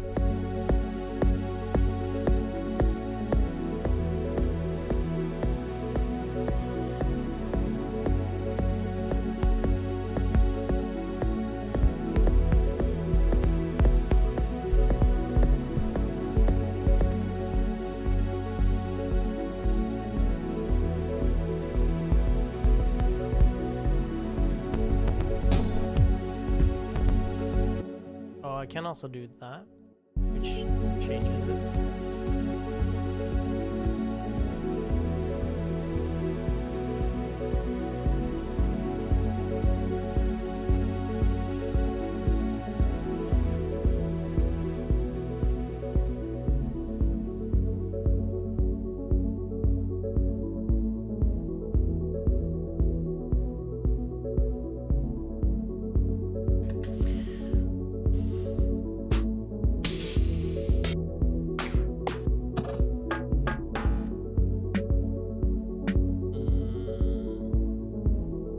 This would be the basic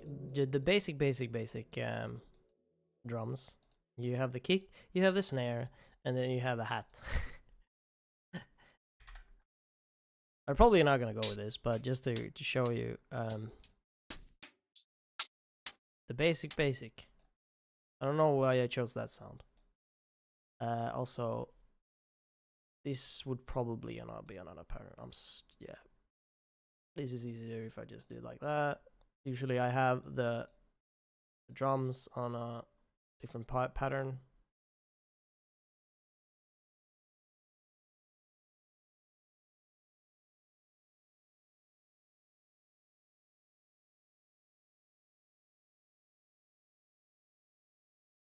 You don't mind hearing the same track over and over again? Oh, that's good. because that's basically what this is. Otherwise, yeah, just listen to the full track when it's done. Doesn't this arpeggio sound too much like Lemon 14?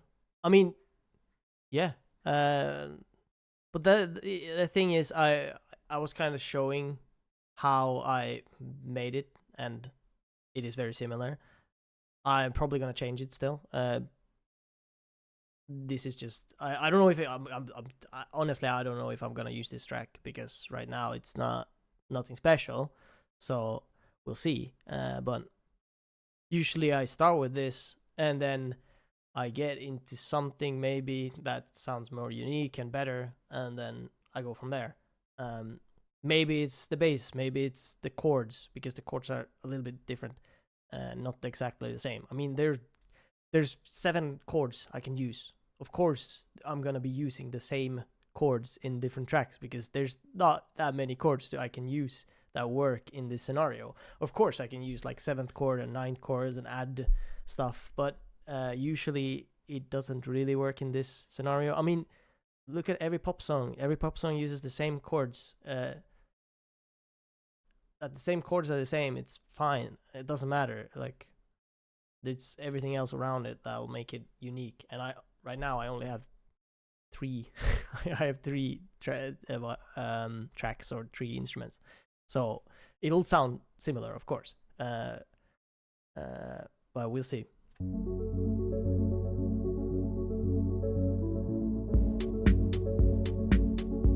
So this would be the really, really basic. Oh, I need to do that.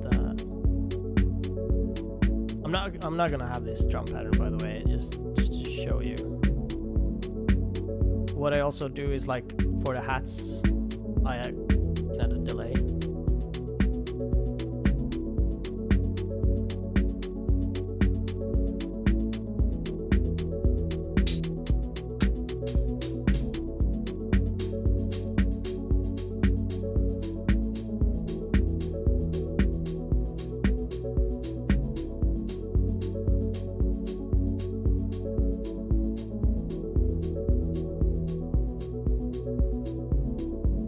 The one thing I also did in 14 was, like, I anticipated chords.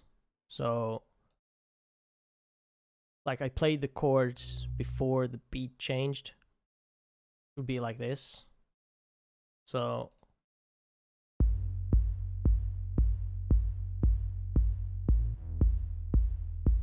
yes, I have a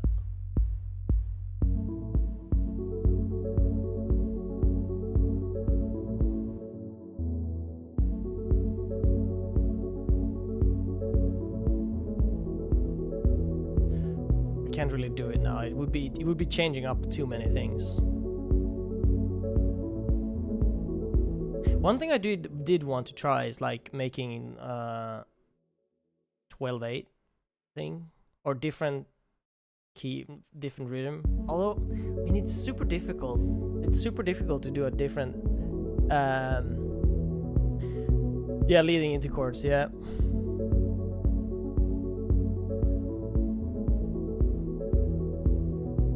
But it's I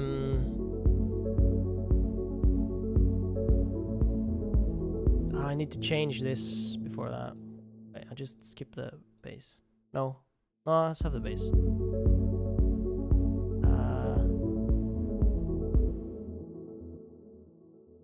I need to do that.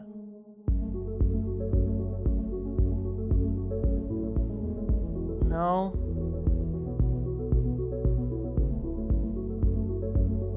I'm gonna have to wait. This is difficult.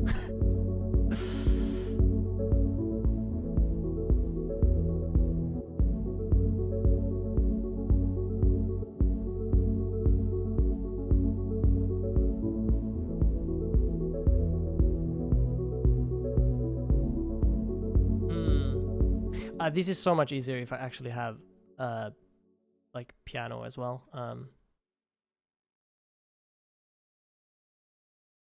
to actually know how it will sound.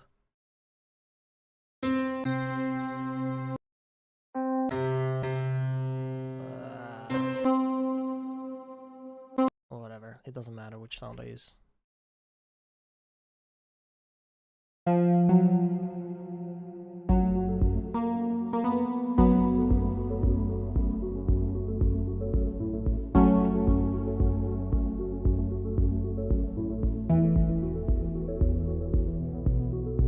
But now it's gonna be even more like demo 14 because I'm also doing the anticipated thing, which I also do in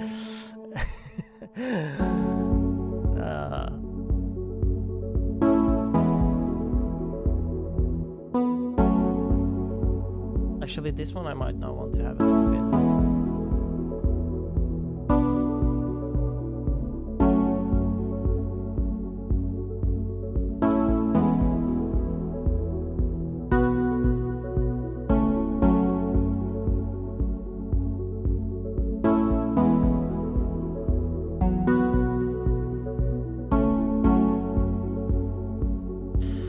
Okay,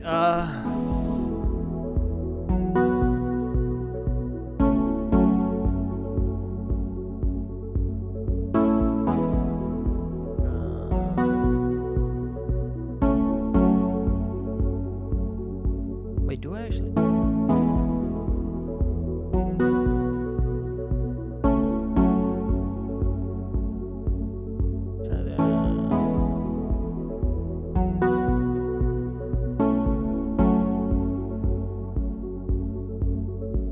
I'm actually not really thinking about the notes right now. I'm thinking about the rhythm, because I'm just gonna change out around the notes after I have the rhythm.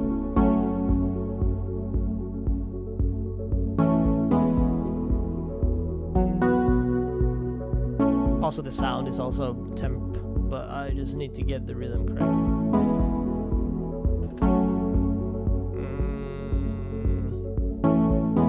So that's fine. I'm not sure about the last thing.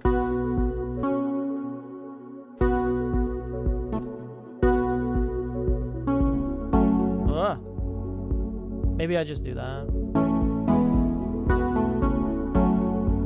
That sounds like too forced. I don't know. Oh, the problem is the drums.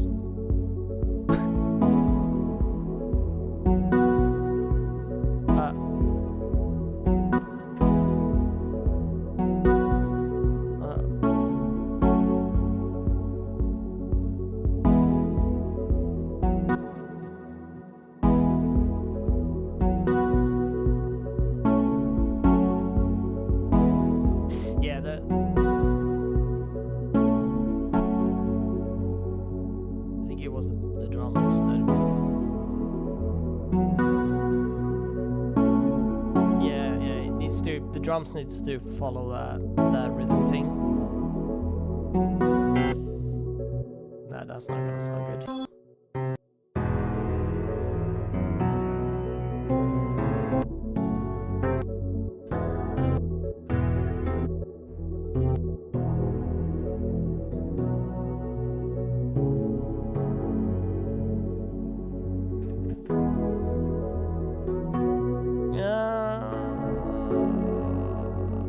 Yeah, I mean, I hate this right now, but that's usually what happens. And then you improve it from here.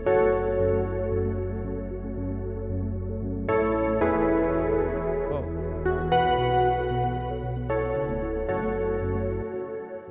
Alright, thanks for joining, Ruffy.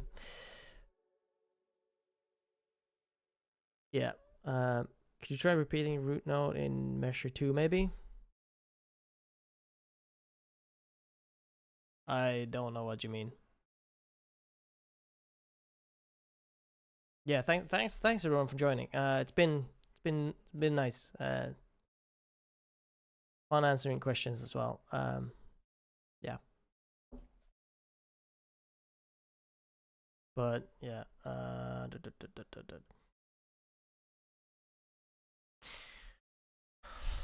yeah, sometimes it works perfectly when you try to make a track. but sometimes it doesn't.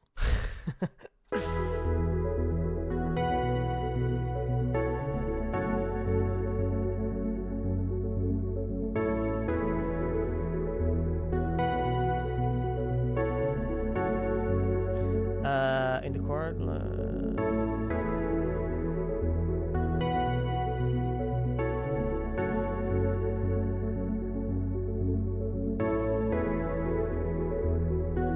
Yeah, I'm not gonna follow you. I'm sorry. Yeah, I don't like the bass actually.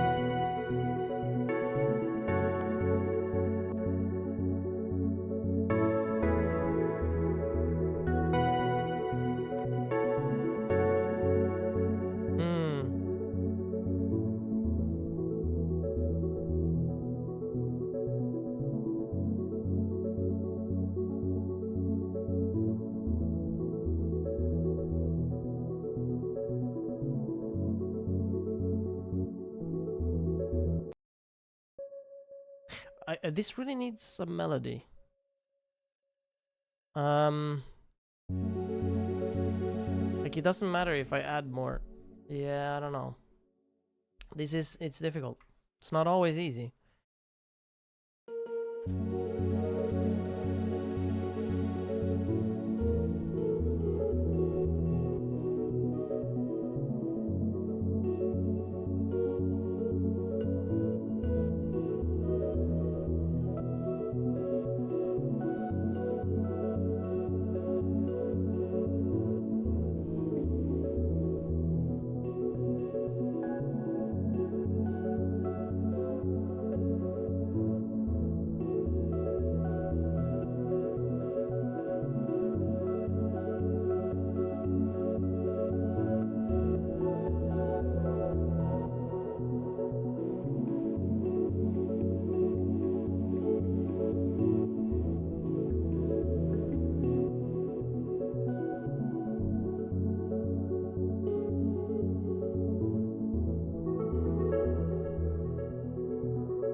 It's difficult.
Okay. I feel like I can work with that.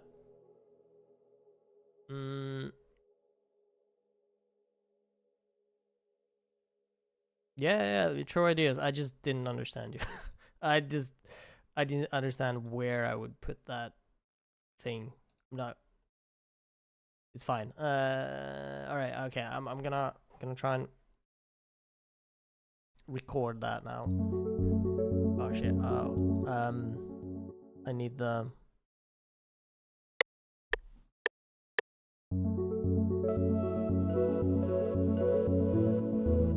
See, that's why I don't like. I'm always gonna play the wrong thing. All right.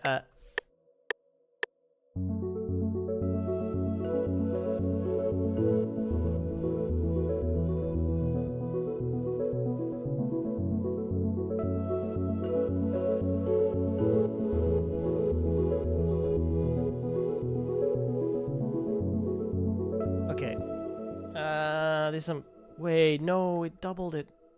Well, whatever. I can just. This is very easy. Okay, so I take. See, here you can see how different those are. Ah, I forgot I needed to do that. I can just move. Well, I'll just do that. And then the same thing again, and a different.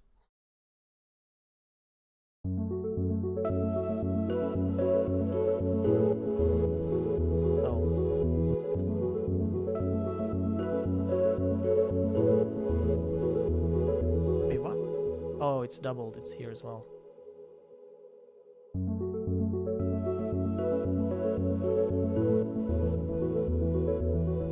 I'm not really happy with that.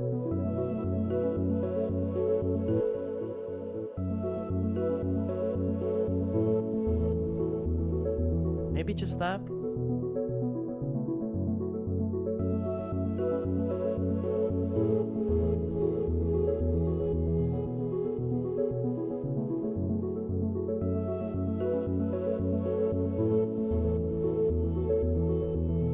This one has the LFO tool.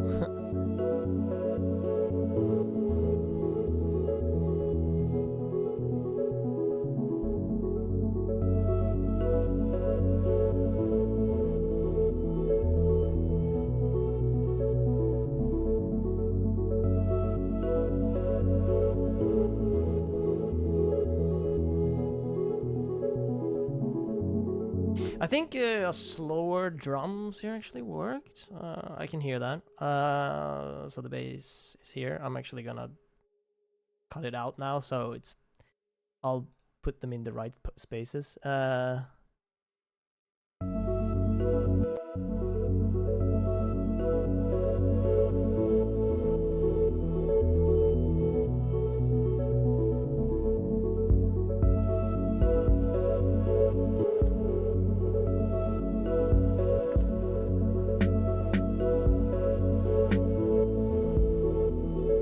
So there's like halftime drums.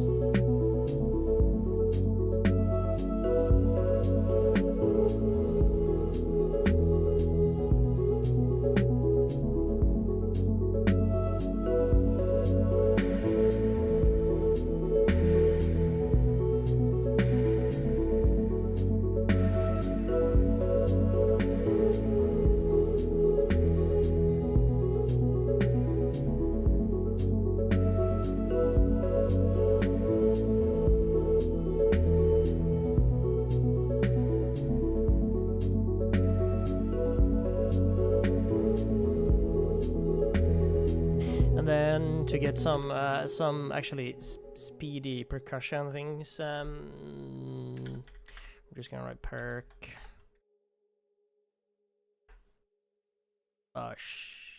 Yeah.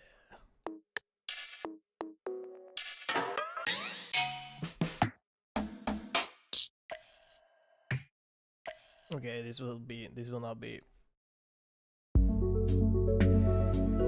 So.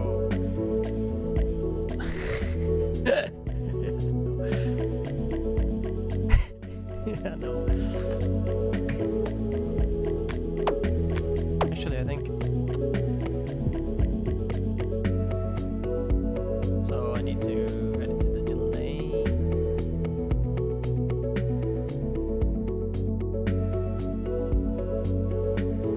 Yeah, I don't like that.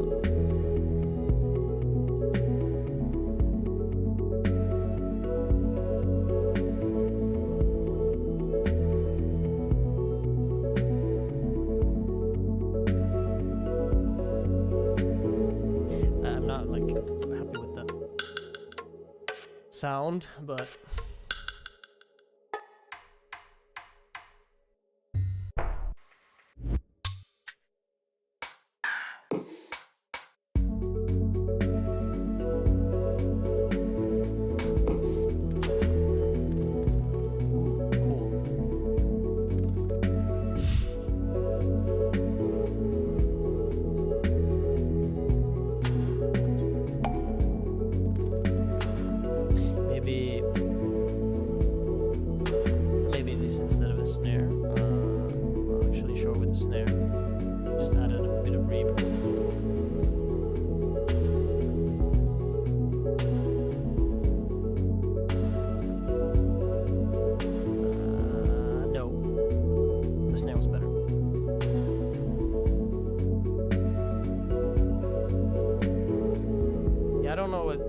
percussion. It needs to be like problem with this with the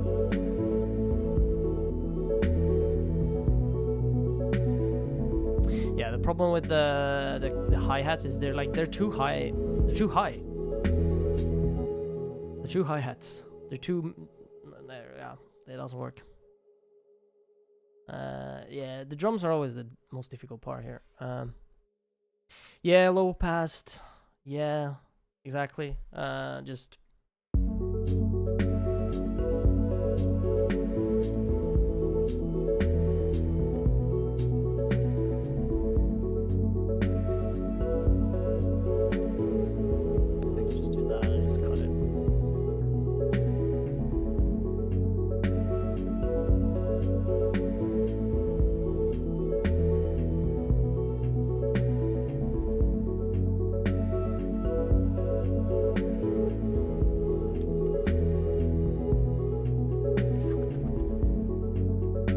drums are always, it takes so long. Drums are always very time consuming to get right.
So, next thing. What would be the next thing? I already have this.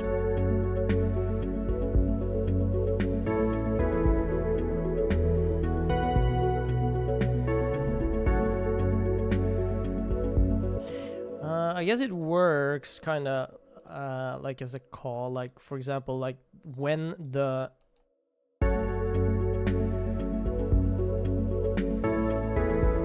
so I kind of don't want it to play when the melody plays. So like, for example, this chord plays just, and now like it's kind of a call response, but not really, but it, like, give them their own space. So I wouldn't actually play this one because it's kind of interfering with the melody.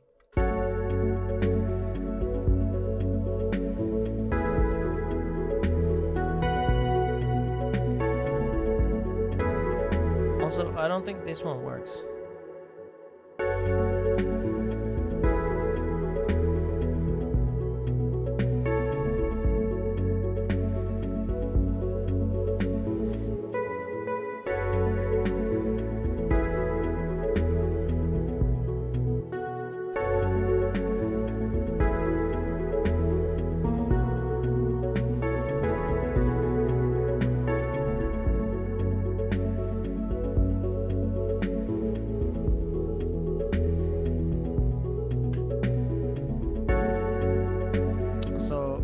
This ring out, so I don't have to play it. Sound cool.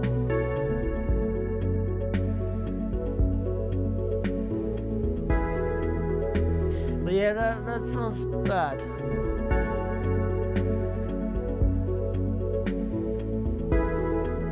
Yeah, I don't know. That didn't sound good.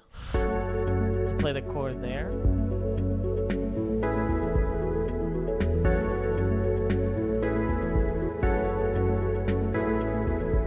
I think that's better, actually. I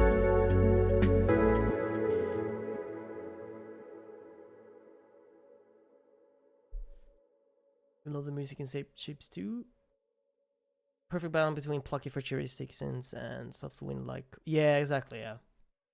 Yeah, this sound is very this affix sound. This is very like, it has a little bit of lo-fi sound to it.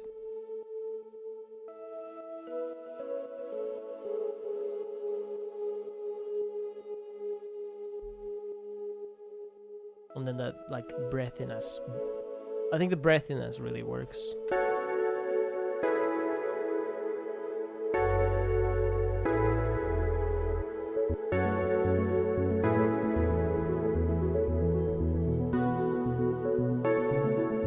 And this sound is still a work in progress. I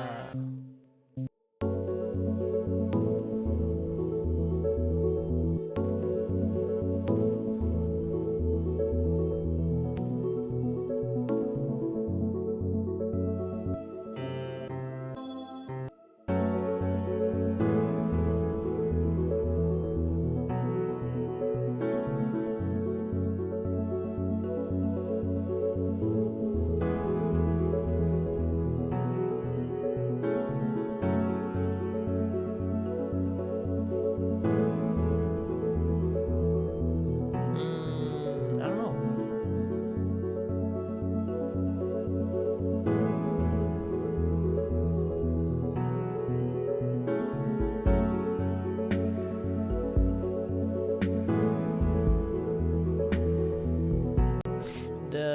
I really wanted that second kick to only play once every 2 bars.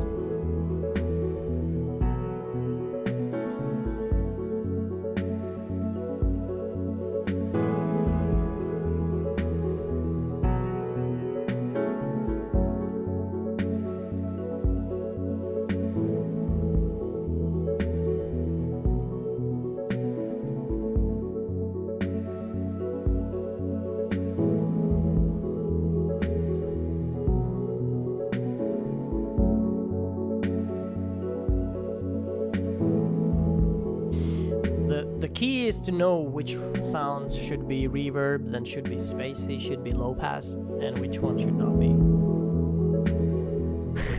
This is difficult.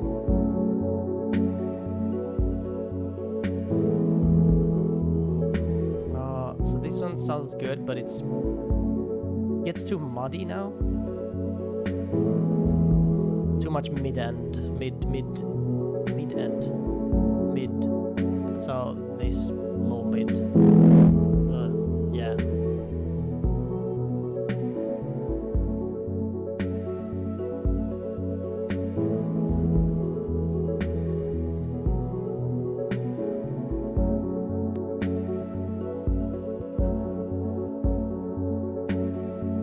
Just trying to compress this a little bit so it's not like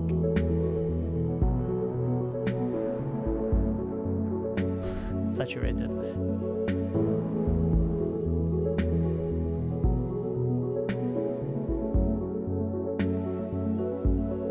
I'm not happy with the snare.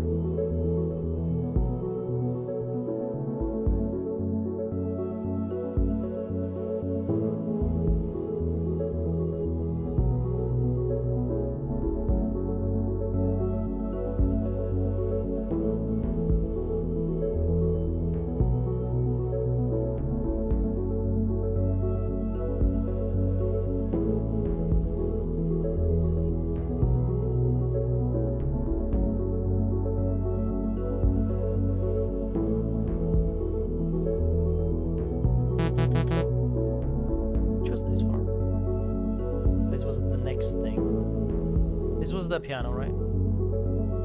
Yeah, this is the piano.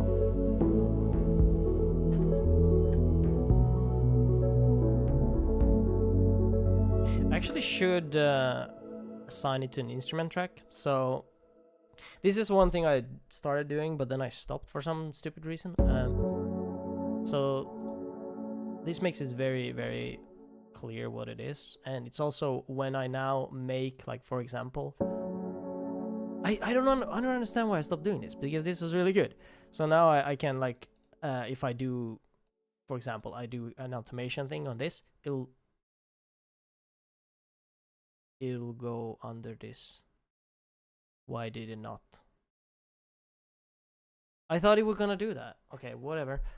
sad. But now at least when I group it, it'll be the right color and stuff. But I mean, I guess I thought it was gonna actually go under it as a group immediately. I don't know why it didn't do that. What if I do like this thing then? If I do this as a automation thing? No, it doesn't go. Okay, never mind. There is no sound in space. Exactly.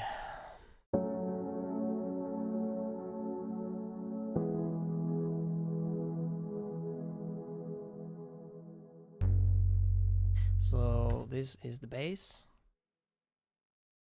And I can assign it, and then should do this. Does it ever get overwhelming with all the different menus and options, or is it more of a learning? Yeah, I mean, it is. Yes, I mean, the thing is, you can organize and your workflow in different ways, and you can make it easier for you. But the problem is like you don't really know how you want to work before you actually start doing it, and then once you've done it, it's like it's a bit too late. Then you already have an unorganized project. So I guess one thing, if you want to do it professionally, it really makes sense to find out what workflow works for you and then set up a template and then use that. But I don't really do that. I mean, I did, but then I didn't stick to it. It's like routine thing, like to remember to do all of this. And for me, it feels very like I don't really gain much because I know what this is most of the time. I know what this is, and I know that this is the ARP. I can just see it from it, but it does make it easier once you get back to a project, or once you, as I said before, once you get back, or if you work with someone else, or if you want to show the project to someone else, then it makes sense to do these kind of things. It doesn't take a lot of time either. It's just and it makes it so much clearer to work with the project if you have it like this.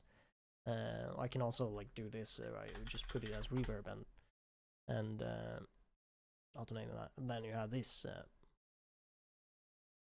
So makes sense, but it is at the beginning. It is very difficult to understand all the menus and stuff. And there's like, for example, this as well. You can select a color in many ways, and trying to find different things. And for example, like one very very important thing is like if you have a plugin that's not supported by FL Studio, like for example, if I add like take this one and I want to automate this knob.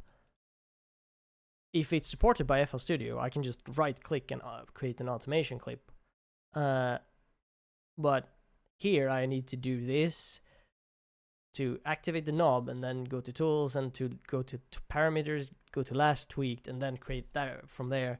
Like that kind of stuff can be very difficult to get into, because like when you first start out, like how would you find that? You would have to Google it. Like everything I mostly learned from YouTube or forums when I'm asking like, how do I do this?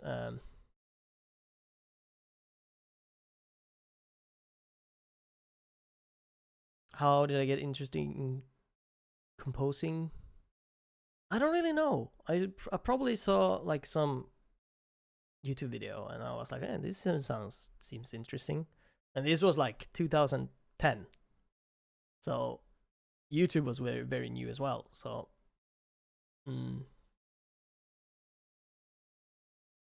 but I mean, there were still videos of it. They weren't great. Like nowadays, you would probably find easier stuff. The problem is nowadays, it's like it's very commercialized. Even YouTube is commercialized. Like everything is money now. Everyone is making YouTube videos for like people are making it for a living. People are making it for money. So it's not as pure in the sense of people just posting tutorials because they love it. They do it because they want to get money, and sometimes that's worse because they might be like giving you 1-2 tips and then they're like, buy my course or whatever. So I don't know. if it's better now or worse to actually learn from YouTube. Not sure. I hope it is better. I've never tried LMMS, and I haven't really seen how it looks, but I mean anything works.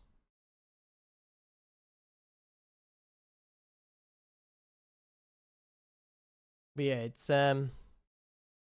it is a learning curve. Like my first track was mostly just loops, drum loops. Like you don't have to make your own drums at first if you're not comfortable with that. If you're not used to it, like you can use loops as well and start easy, like start slow. Because once you make it as you do it professionally, then it's more stressful. Like it's a lot more fun to make music when you're just making music for yourself. uh, and you can do whatever you want. Like technically I can't really do what I would want here because it won't fit the game. And I mean it's good and bad, of course. I get money for it, but I also I have a boss. I need to listen to that. And of course I do have a lot of free hands or free reign of how I make music and what I add and what, but I will still have to show it to him, and sometimes it'd be like, no, this is not it. This doesn't work. So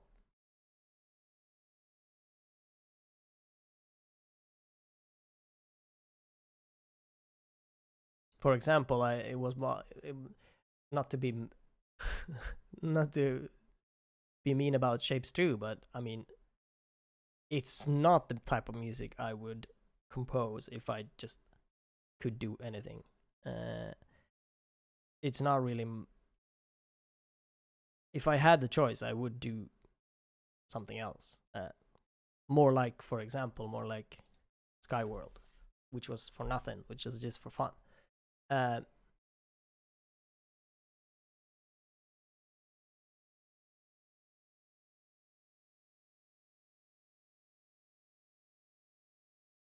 How long does it take to learn composing?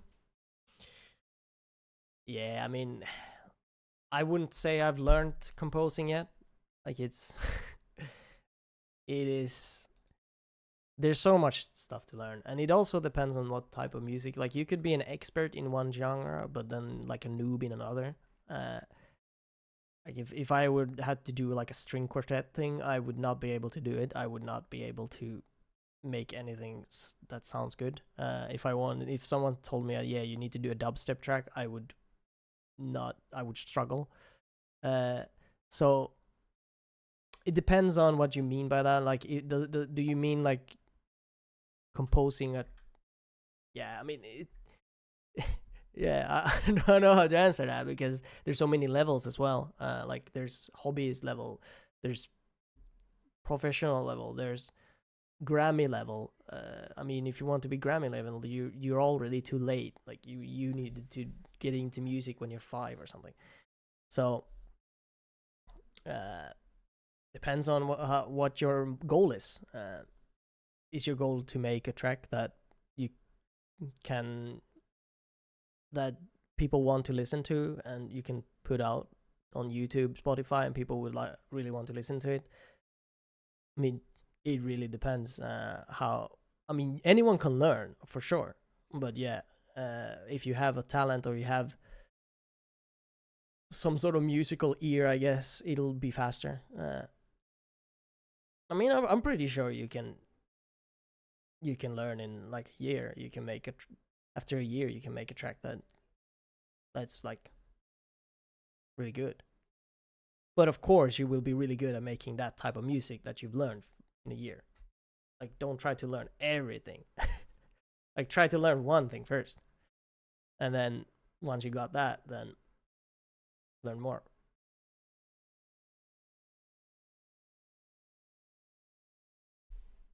But the first step is actually to just make music. Don't think too hard about it. Just make a track. You don't have to release it, but just finalize it. Just make it so you're like, okay, this is a complete track. This is because that's usually what people, I guess, as me as well, like mess around and you make something, a loop or something like that, but you don't really complete a track and like now it's done.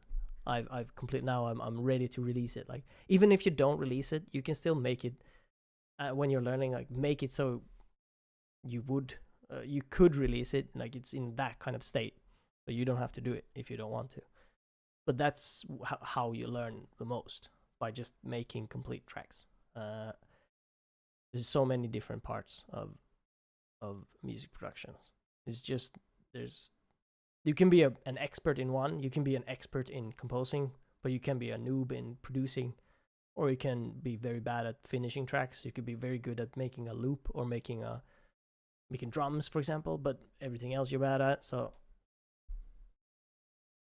you need the complete deal. Yeah, exactly. Different process. Like I feel like I've like for example drums, I still feel like I'm not really great at, even though I was a drummer, which is fun. I think drum production is really difficult.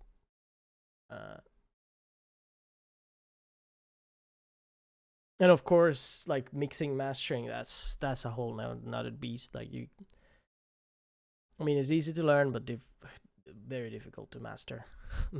How to master mastering. Yeah, and mixing is something that you can learn, or you can continue learning your entire life, because there's so many parts to it. Especially when you have a lot of different instruments working together.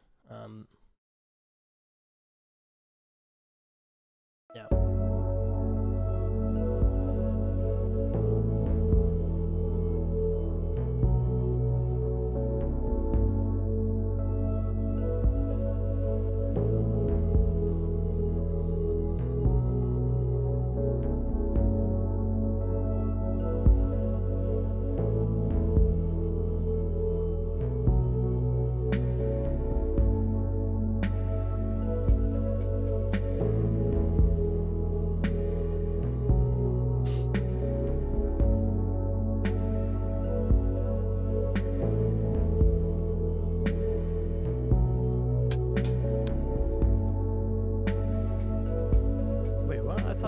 Oh, that's why.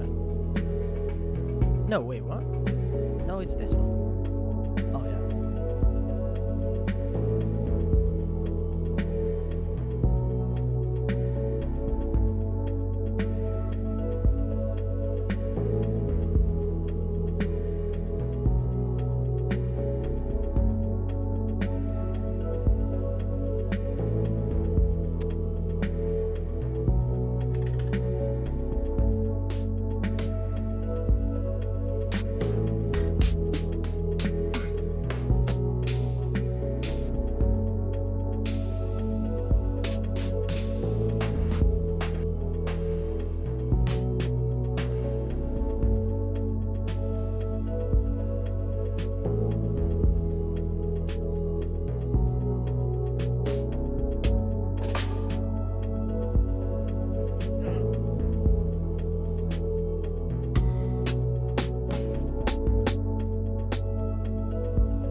I want another arpeggio actually.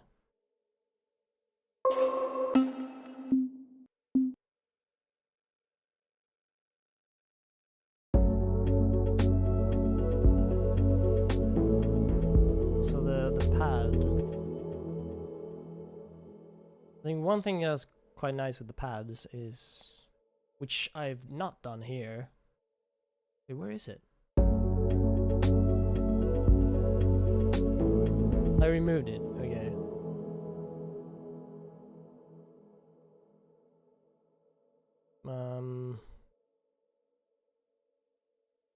Wait, now I'm confused. Oh yeah. So this, and then I'm doing a new one. And then just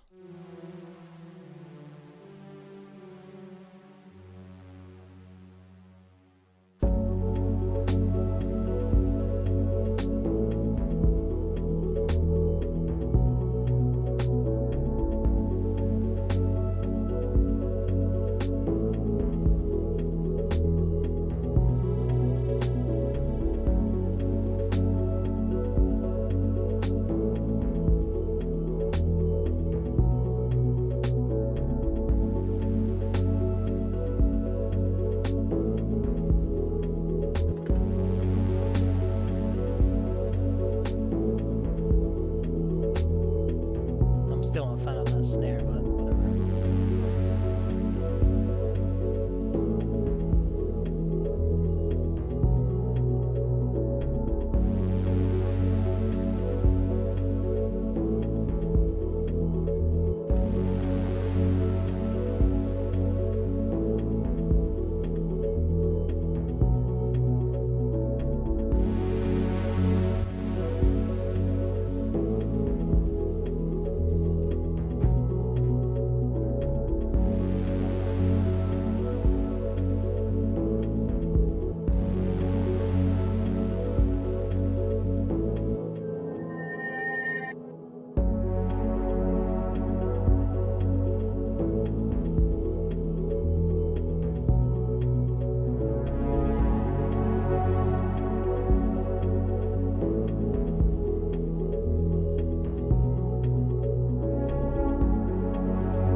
I've added the pad now, which is like having it quite loud, but not all the time.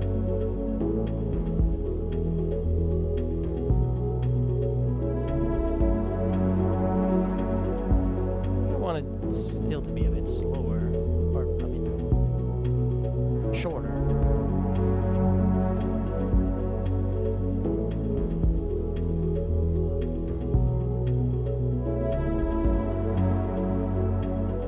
This one longer and the bass one shorter.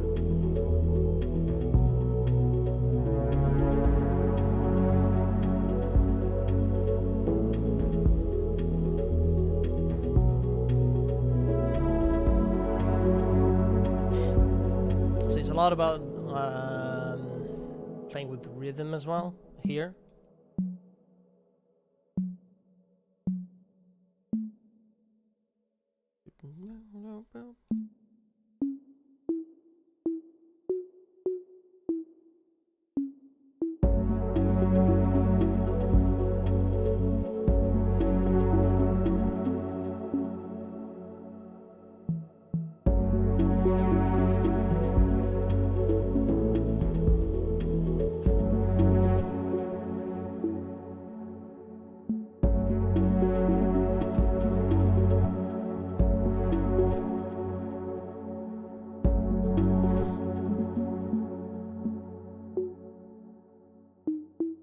So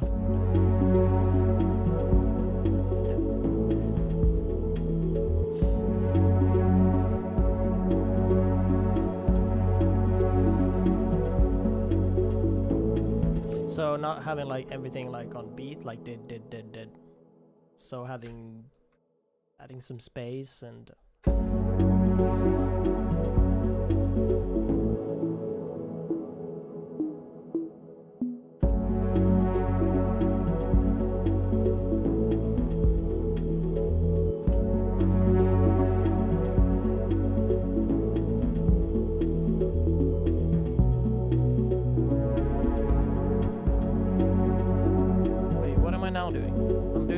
okay, so this is the second arp, and this will be purple. Yes. How do I decide when it's enough depth layers of sound? Do you have rule of thumb? That's a good question, because I not really, but the thing is, so if I feel like there's something missing,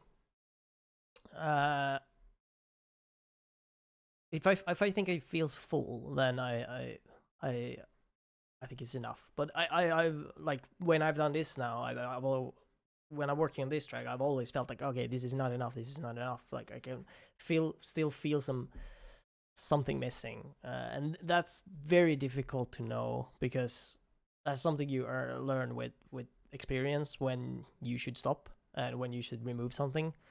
Another thing you can do is, like, if you're not happy, keep adding stuff. But this is the hard part. When you feel like you have a lot of stuff, of layers, a lot of elements, but you're still not happy, then you can start like removing things. Like the removing part was the thing that people forget. Like, you can experiment by adding more and more, but at some point it's going to be too many elements, and then you have to realize that and start removing. So you can just remove one thing at a time and feel like, is this better or worse? Then you can or you can remove multiple things and feel like, see if this is better or worse. Like, is this actually adding something useful to the track? Like, for example, here I feel like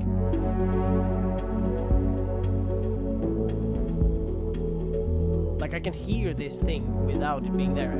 Without this second arp being here, I can feel like it's missing something, because I think it's more the it depends on what track you're making. Like for shapes, I feel like I want that constant factory rolling sound, and for that, because the drums are half time, like they're playing slower than normally, like instead of this, they're playing slower. I want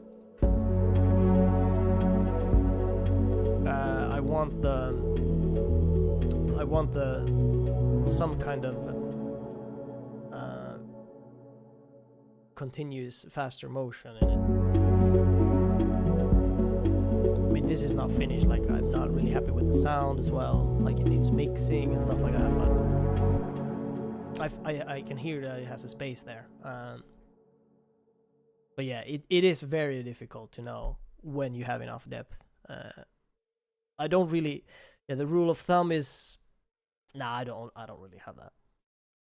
Not really. Like, sometimes 2 tracks are good enough, 2 layers, or I mean not 2, but well, maybe 3.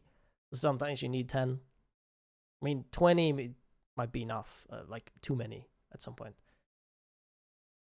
Yeah, continuity. Yeah.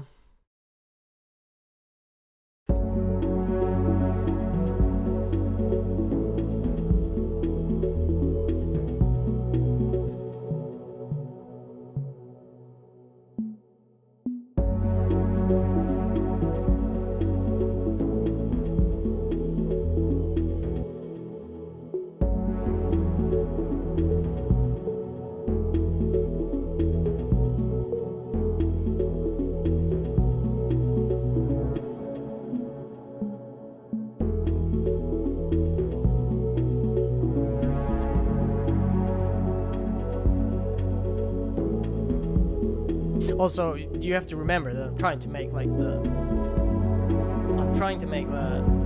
chorus now. So when I'm making the track as a whole, I'm gonna be moving parts, for example, the drums at some point, or the bass as well.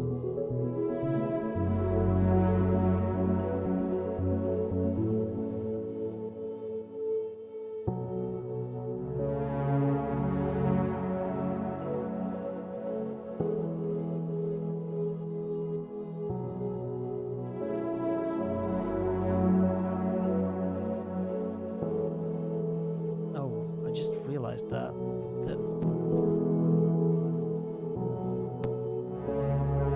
this is too punchy.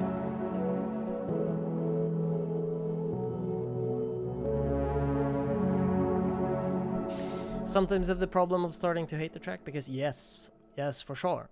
Like I don't really like the Shapez 2 tracks anymore because I've heard them so many times. But if you don't mind the track after listening to it 500 times on repeat, I mean, you don't have to love it, but if you don't mind the track after that, it's probably good. Because you will start to hate it at some point. That's just gonna happen. One suggestion which is really good is like just take a break. Just if you worked on a track for like constantly for days, weeks, just take a break. Just leave it for how long you need, like a week, maybe even a month, and come back to it. Like, is it still good? Is it better or is it worse than you? If it's better, then it just means that it's because you heard it too much. If it's as bad as before, then maybe it actually is not great.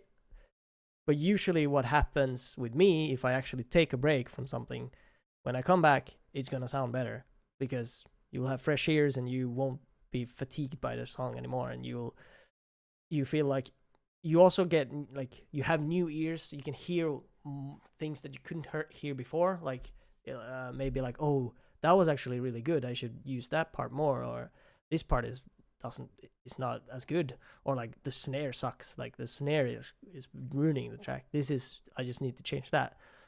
That's often what I do. I take breaks from tracks, and when I come back, then I can hear with new ears, new fresh ears, that what I think is good and what's bad.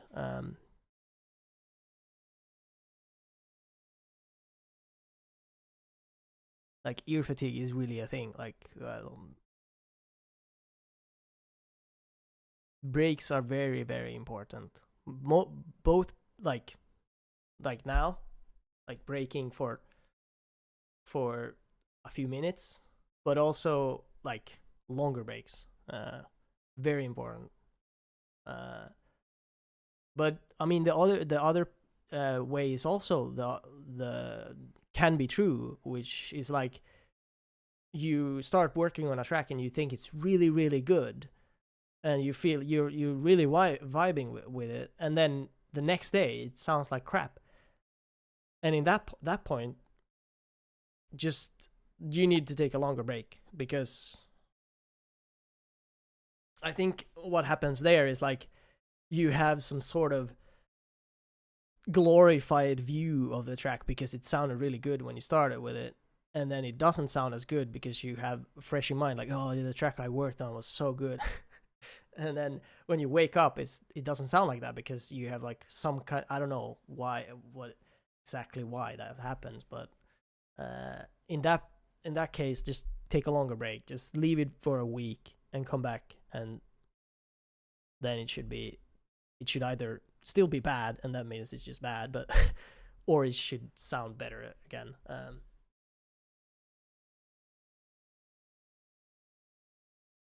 Oh, thank you for calling me a living legend, but it's not true. I'm just a simple guy living in a small apartment. I have my bed right here, my computer here, and that's about it. That's my room.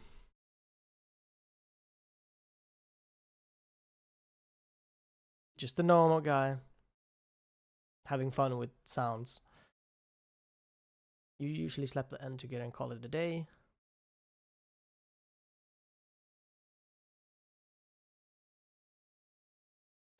Okay, thank you. Thank you. You have a hard time going back to old projects?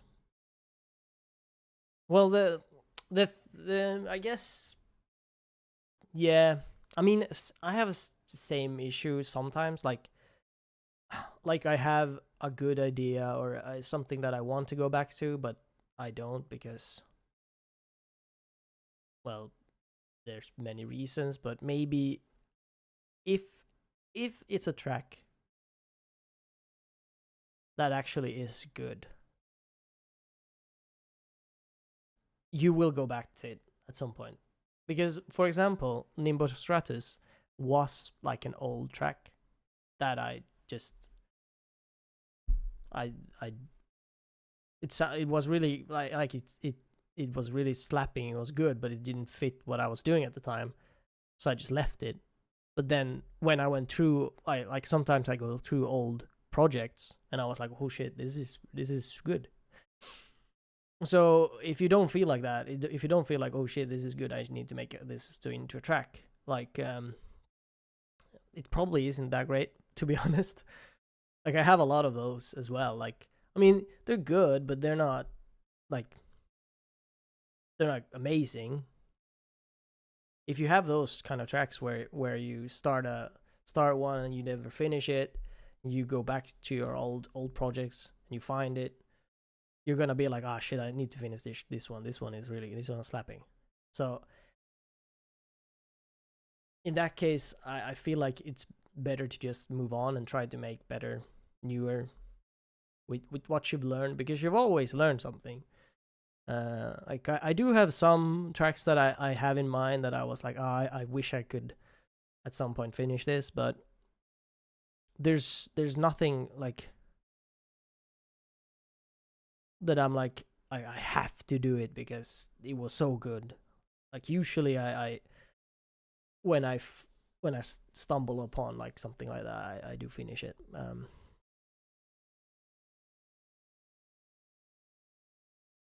But I mean,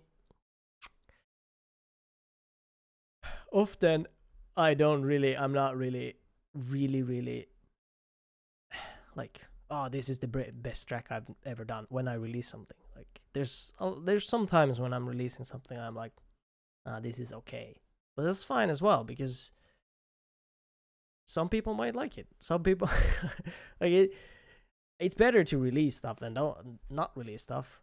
In most cases, at least if you're just hobbyist, like at least you can go back to it then later on and see how much you've improved as well. That's always fun as well, to listen to your old track and be like, oh shit, I should have done that, I should have done that. Like this mix is not as good as I could do it now. Like it's also nice to see progress like that. The more like you will to forget about that track.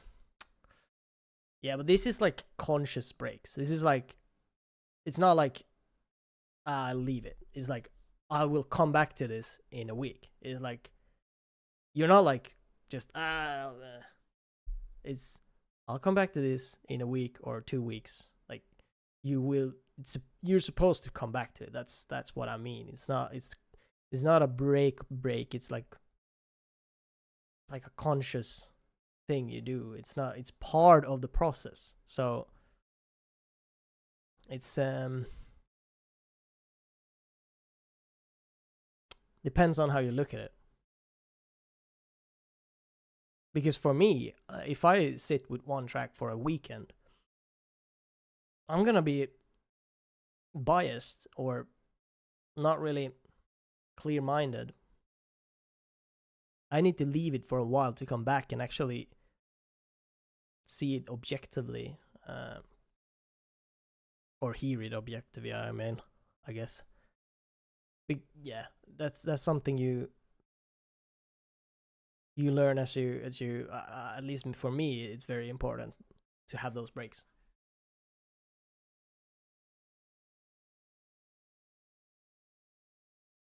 And then, for example, I mean, I do have a lot of demos. I'm gonna at some point look back at them.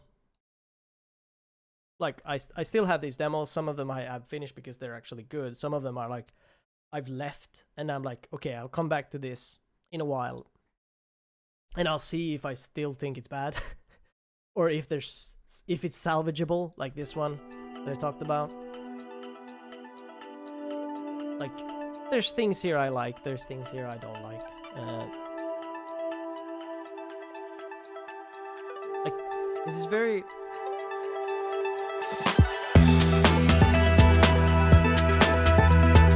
I don't like the snare. I don't like the mix. I think it's too compressed. It's too much, I guess, OTT. I've used a lot of it. I don't. The guitar is maybe fine, but it's too far forward in the mix.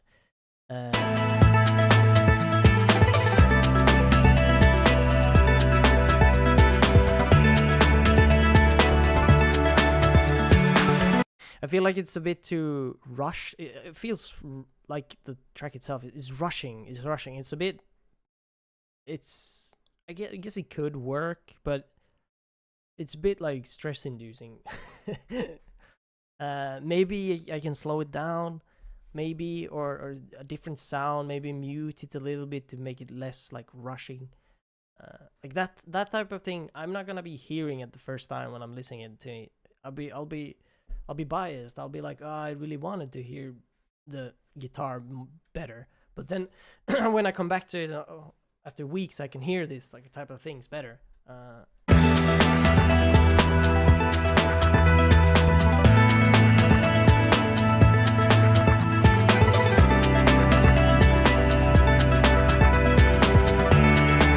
this is true for other stuff as well. Like some tracks are very... I don't think I have this.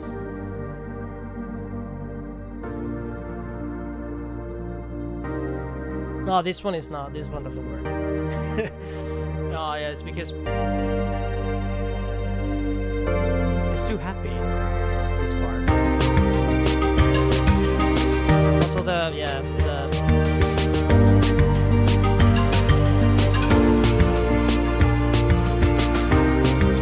pan flute sound doesn't really work either.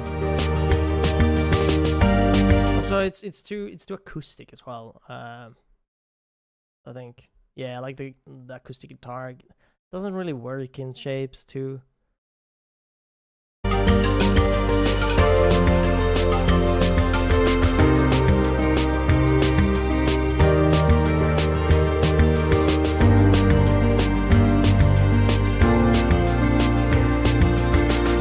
But yeah, it could work for something, but not for shapes too. So, I mean, there's a lot of that stuff as well. Like, I have a lot of tracks that could work, but not for this. So maybe I can use it for another album or something else, possibly. Oh, I did do a shapes medley as well.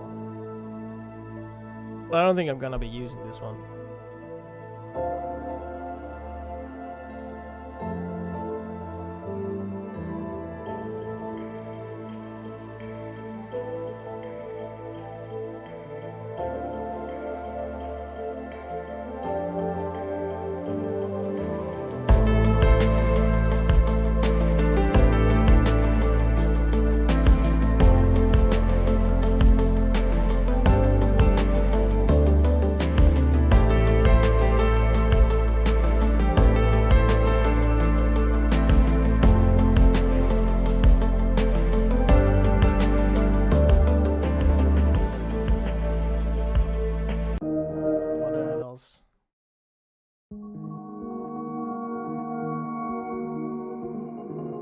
Oh, this one I probably want to finish at some point. Was it part of my demos to finish thing?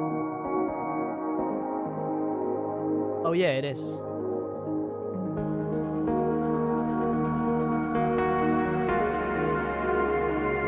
I don't know why I didn't finish it. Well, I will be finishing this one.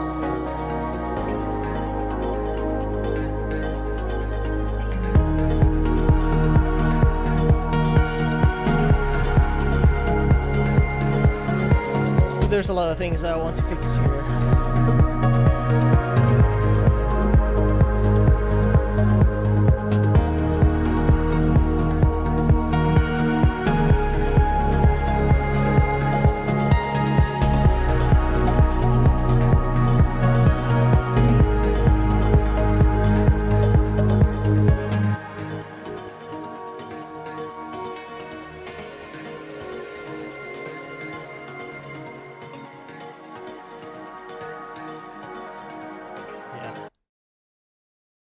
So these are like tracks that I want to finish at some point. Some for shapes too. Some I'd like to finish for other projects, or maybe for I don't know. I have it in my plans, like to make. I know that some composers do that, like rejected album or albums for scrapped songs. I have planned, like I've thought about doing that, but we'll see. Maybe maybe someday.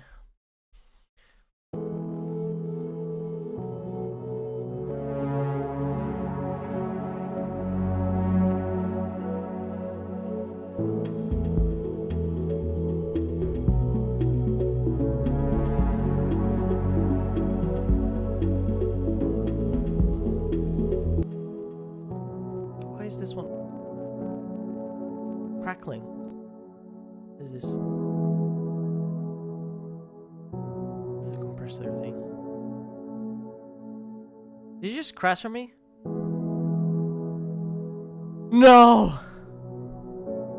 Okay then. Oh. Maybe save it.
OTT.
Oh my god.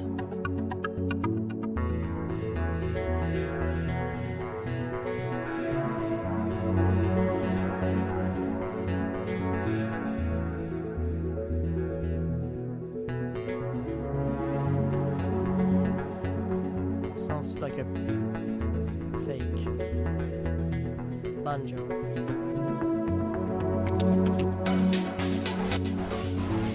Oh.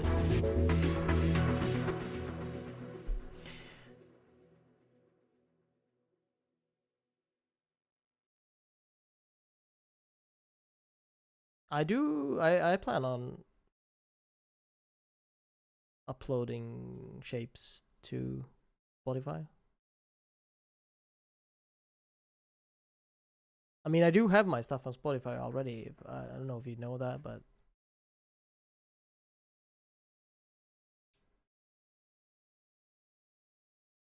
I do upload everything I produce or release to Spotify.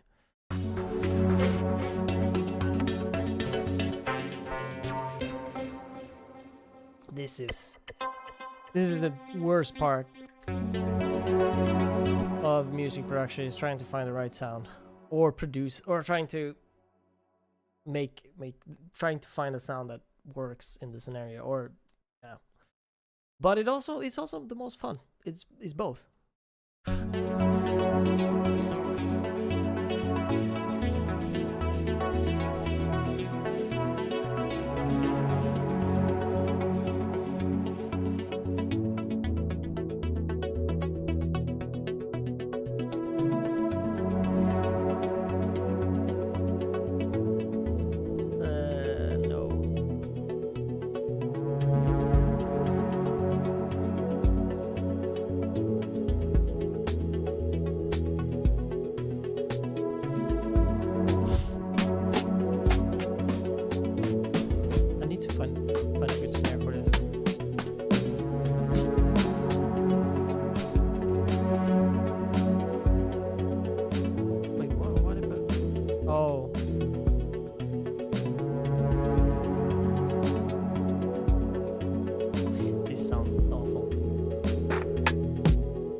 Alright, thanks for joining, Larry.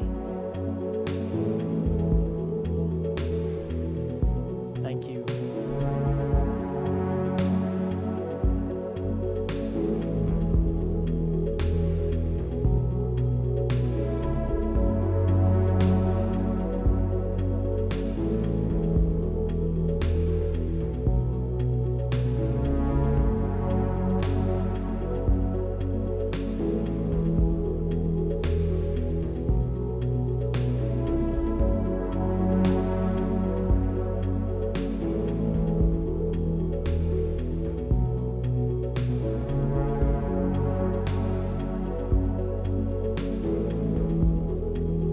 Trying to add something to maybe drum bust to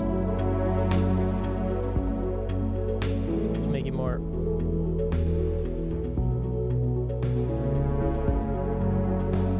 it's because I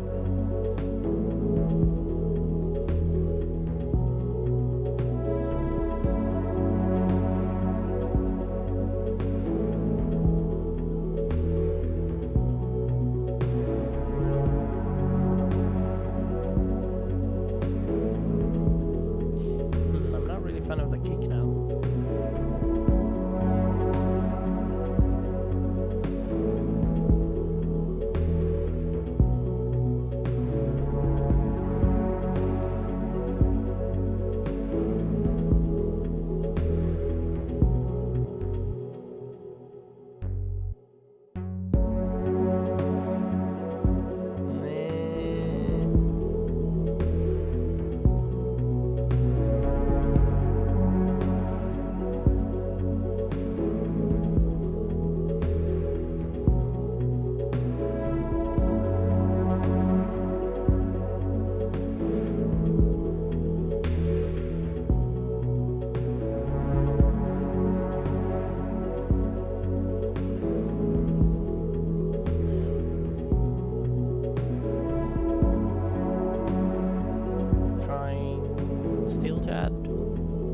This is like I'm working on drum bus now to make sound.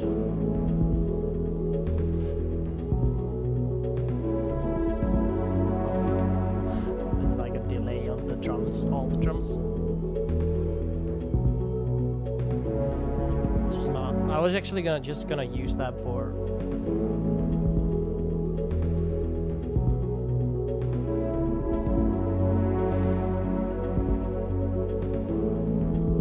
Sounds interesting, but also slow.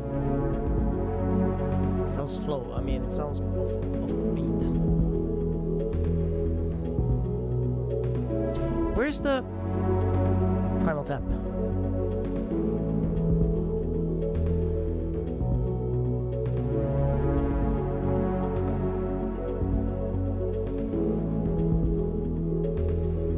Just can't find it. I really need to organize this. I could only find the little one. The little primal tap.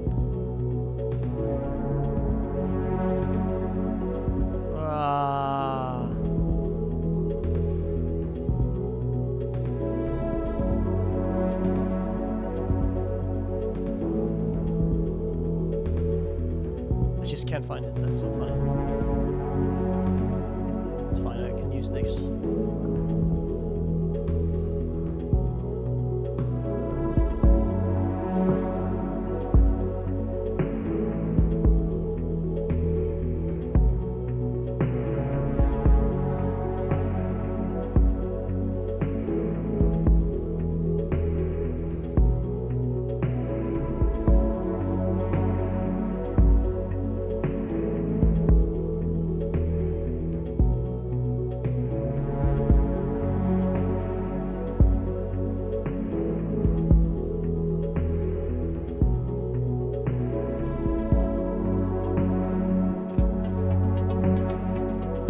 Doesn't work at all anymore.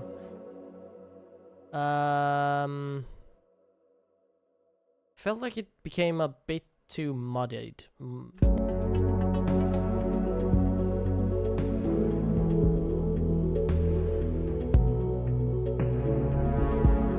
Maybe that can be used as an effect.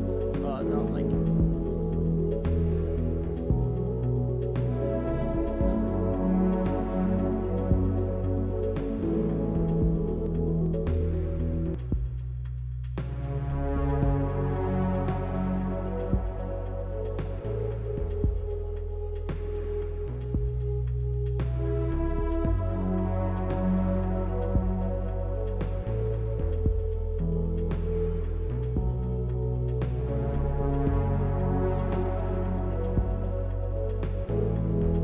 Yeah, I'm not happy if I don't know if I like this second part ARP anymore. But it needs something. I mean, the sound is just terrible. I'm just gonna try and do. Yeah, this is one thing I don't like with this is when if I try to switch instruments, it's gonna actually change the name. I don't know if that can be.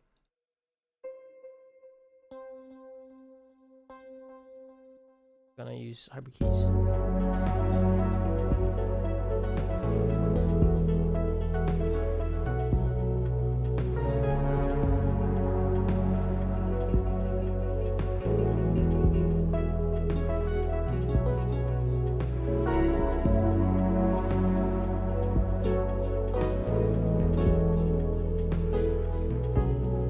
Okay, I need another sound. I'm thinking maybe another melody or something. I don't know if it needs another melody. I don't know.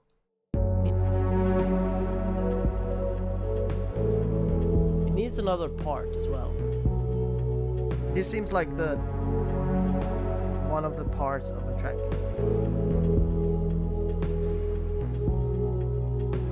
See, at this point, maybe it would make sense for me to actually start making this into a track and not just work in a loop. Because I feel like I can use this as a part, but it needs something else as well.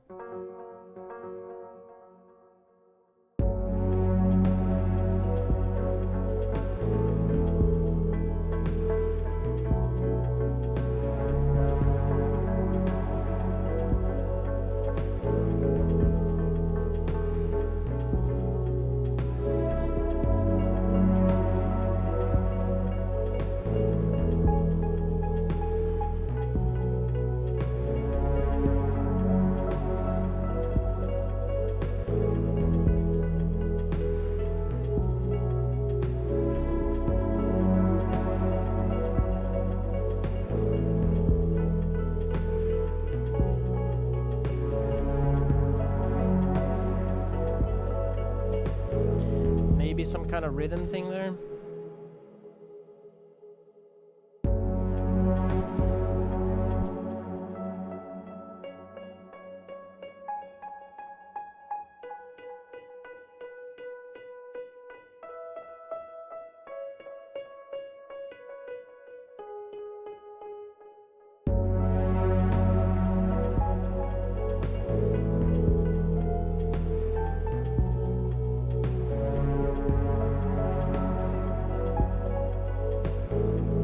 Maybe that's too much.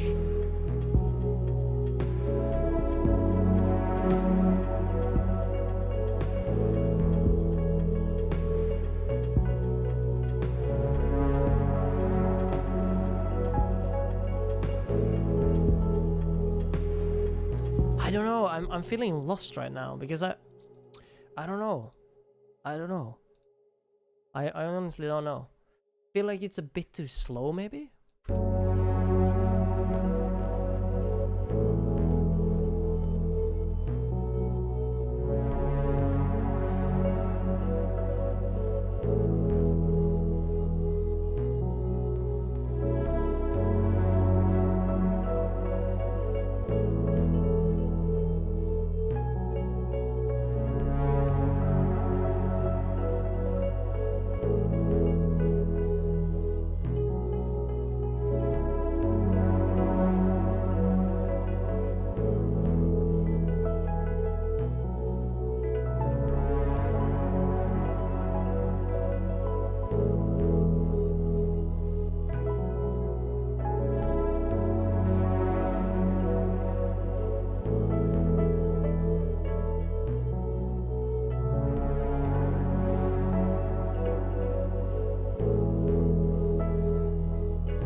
Crazy player.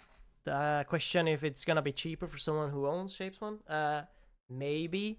It's I've read. I actually don't know, but possible. But don't count on it.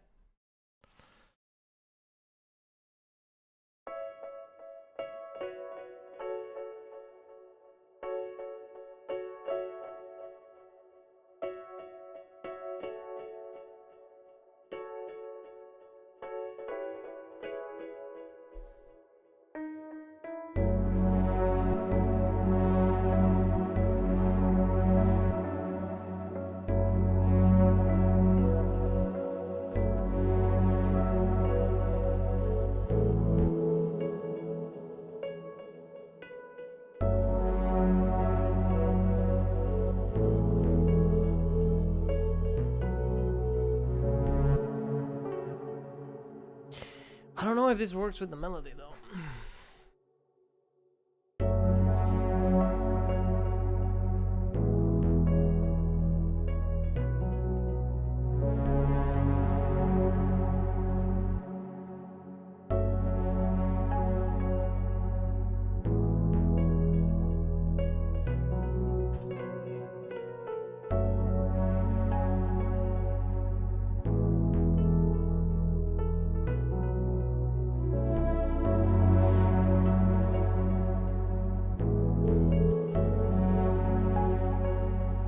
What happened to the drums? Oh, did I just remove it?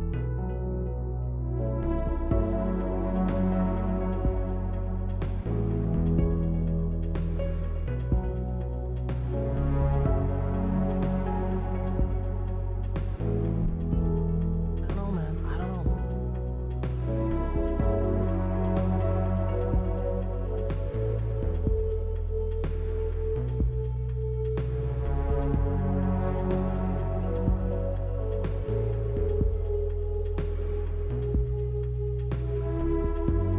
this doesn't work because it's like it's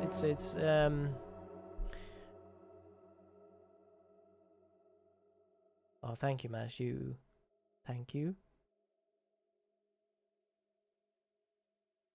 Thanks for kind words. Yeah, I don't think this works because it's clashing with the melody. I think I kind of well, I can do that, but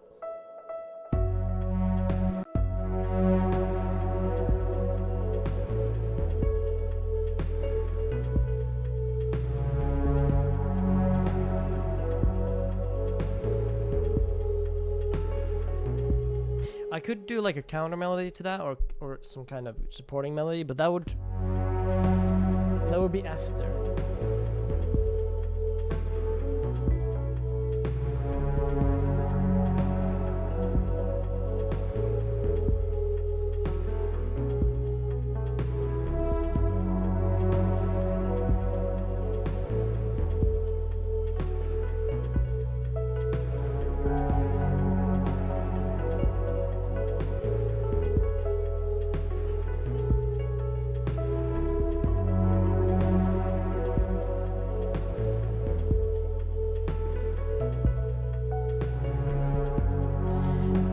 So it would be here somewhere.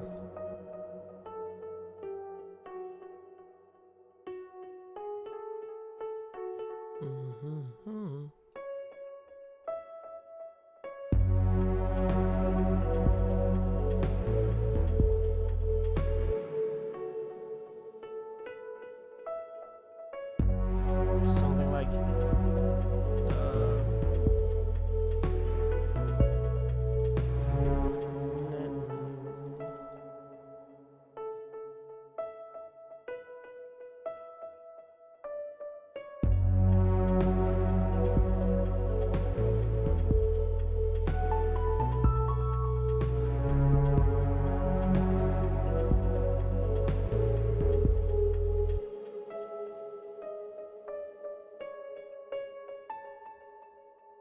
maybe I do like more.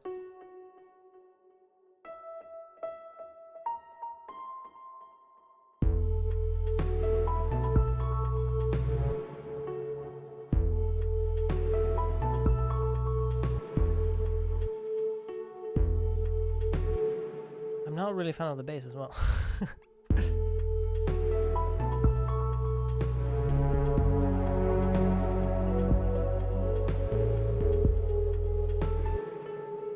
What chord is here? Okay, it changes from E to B.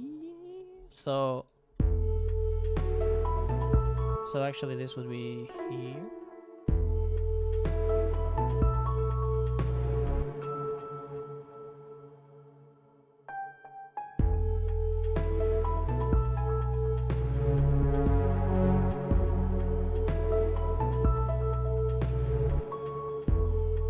Probably wouldn't have a piano sound here, more like some kind of synth pluck maybe.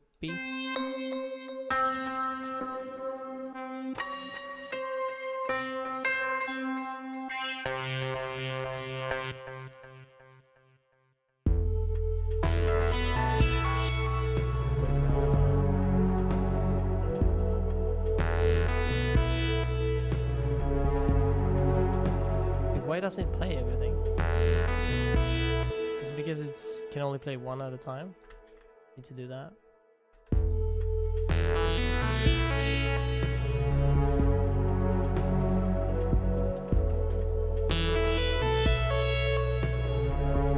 I'm not sure if I like that melody.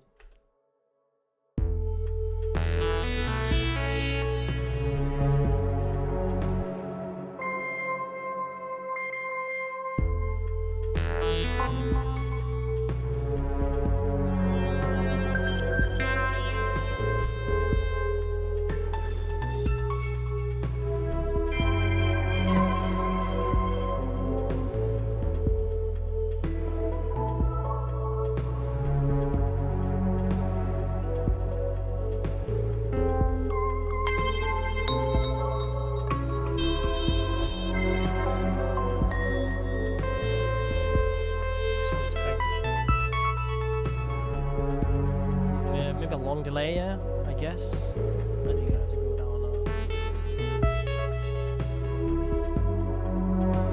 Okay, maybe something like this, but no, I don't really like them. I don't like the melody. Maybe something like that. I do like the slow, actually the slow delay. Can I do?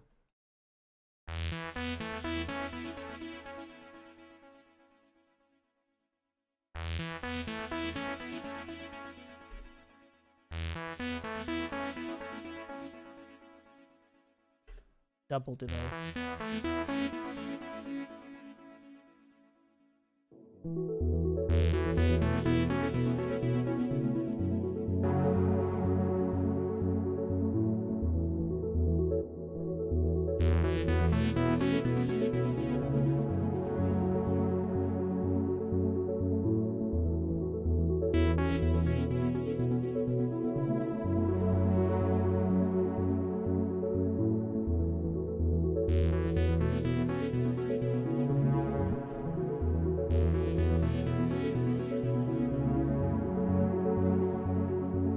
Does it do that?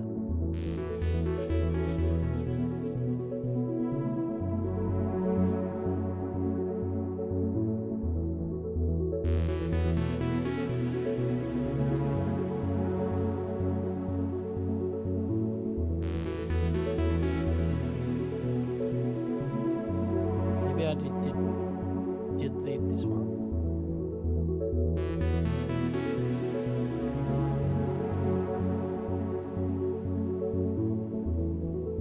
I don't know if I like this original ARP anymore.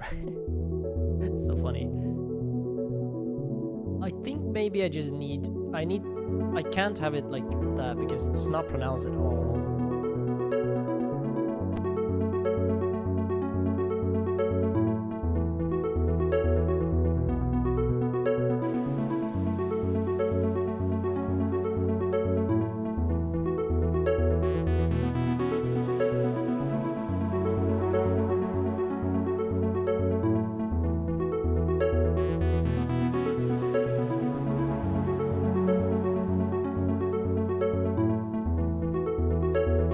Find another sound for this, or I just need to switch it, make another arpeggio.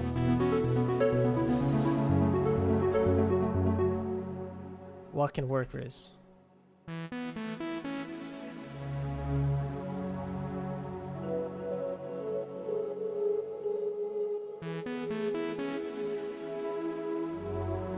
thinking also just panning this.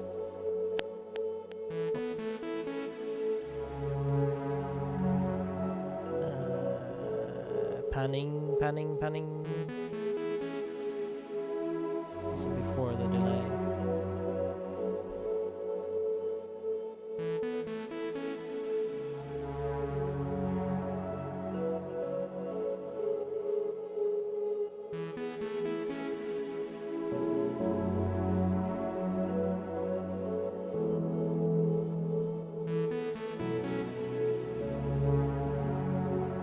I think I need the bass on the piano.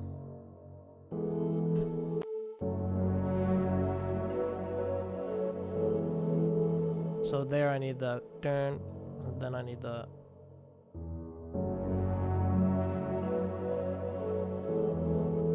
wait, what?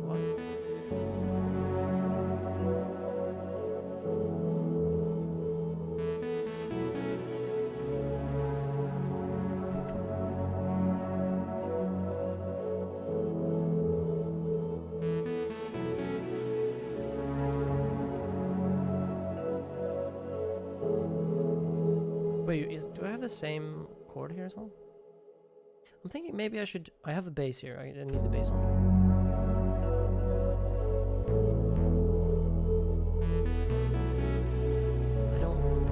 I don't want the...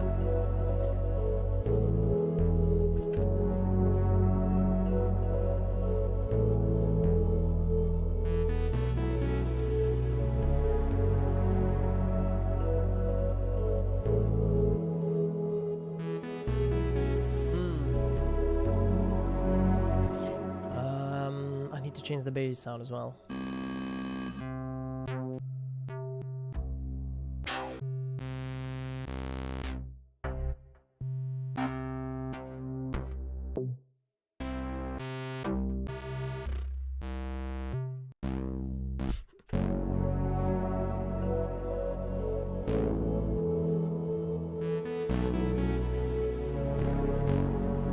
Maybe something like this, but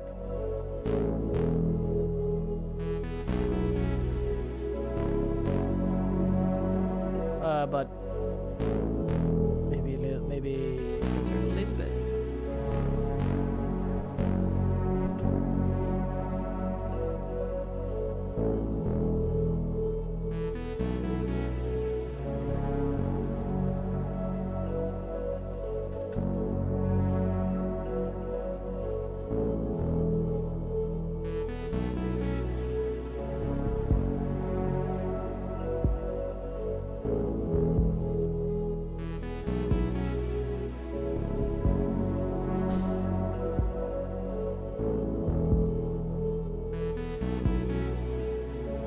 If I do here, I mean, I'm not really happy with that bass sound either, but whatever.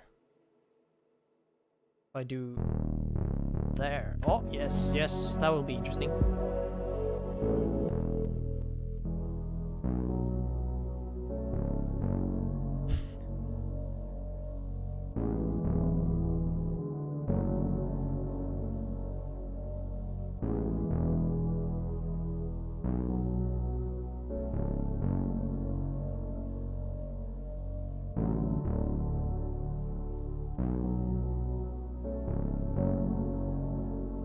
This sounds terrible. This bass.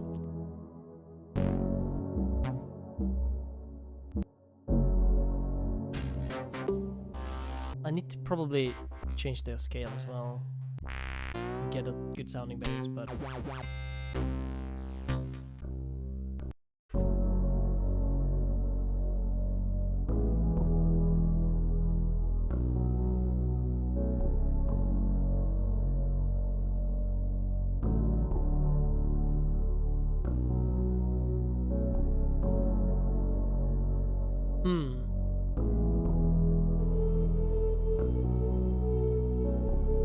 don't know if this is gonna work.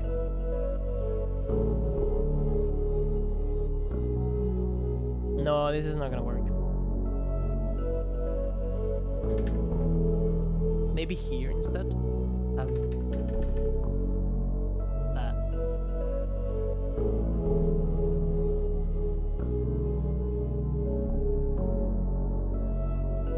This bass is bad as well. I just need something decent for now. I should probably go back because that one was less. Which one was it I had?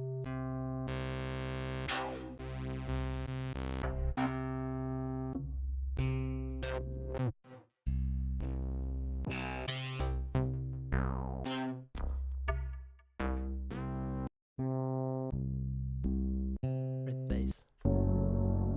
This is very, very okay, but this is tempo, whatever.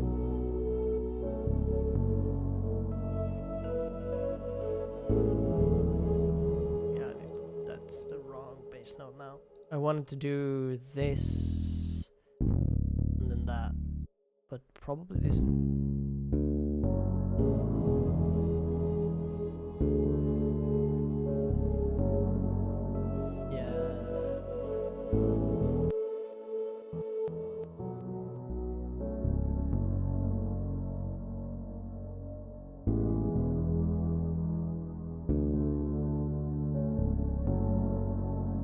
So this is a bit strange because that one doesn't really work. I need to kind of, yeah, this doesn't actually work. This one needs to be an A chord. Can I do that?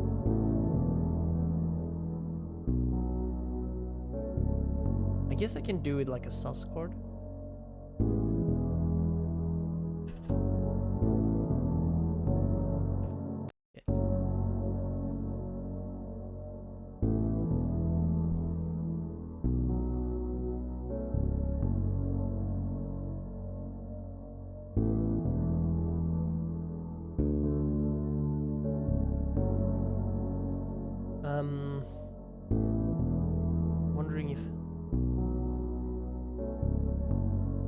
Maybe I can do.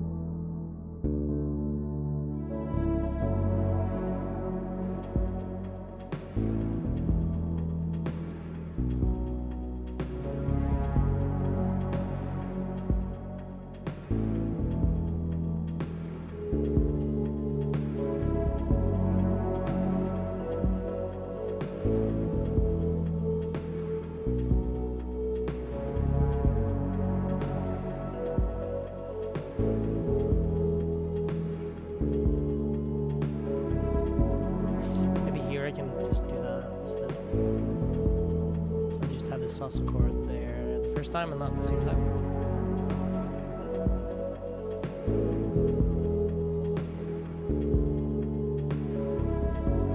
I mean, it doesn't sound good. I mean, this bass is not great. It doesn't work.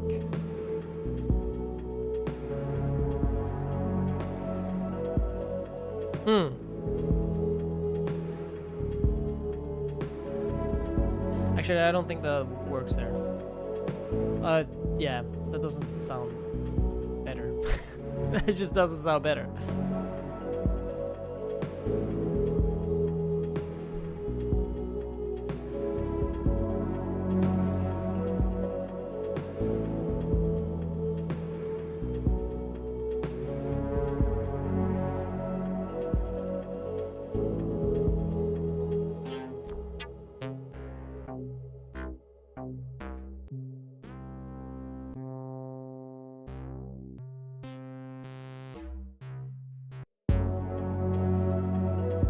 Maybe I can just go with.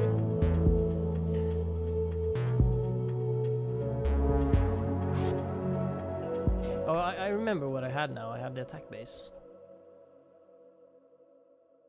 I had this one. Just gonna use this one for now, I guess.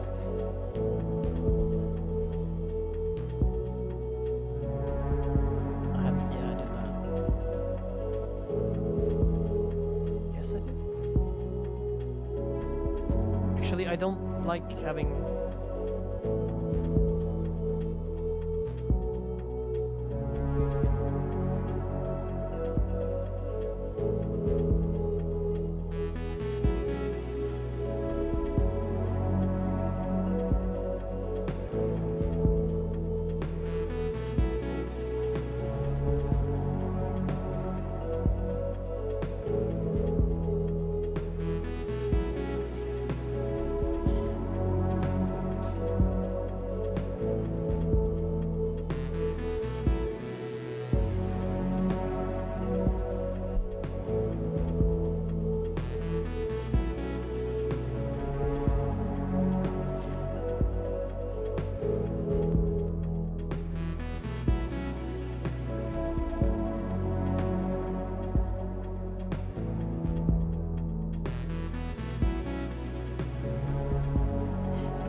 I need to stop this. I don't want this to ring.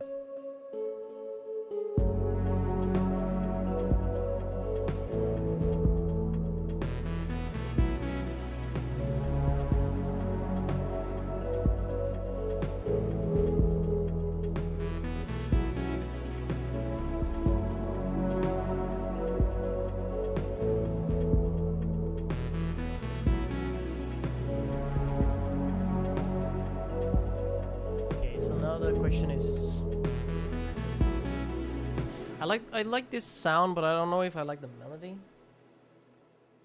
Okay, I can just mute this, I guess, and then there. Can I not? Well, I guess I can just do this. That's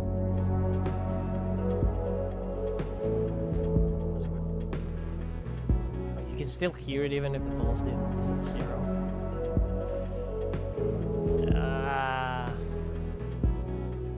Mute this. the easiest way. Can't I just...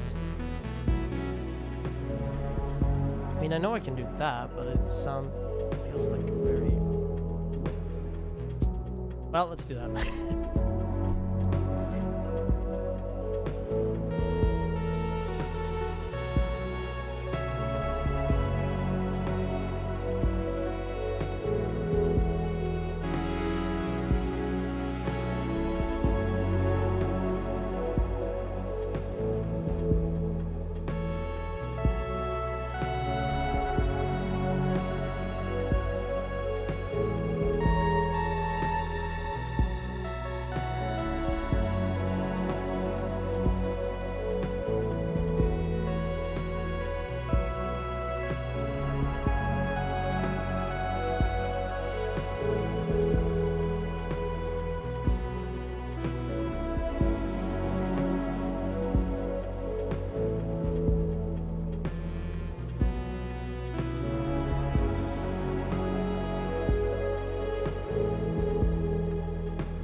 I think I want that kind of sound here, but not this sound.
either one of. Okay, okay, so I'll record it.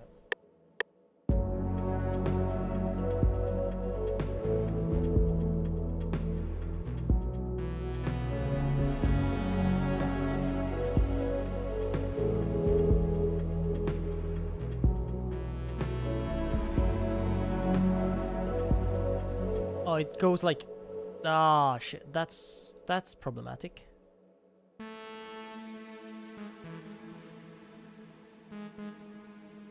The problem here is like I'm actually ending like this. Is it a problem? Might not want to when I make this as a track. I don't want. Might not want to like start like that.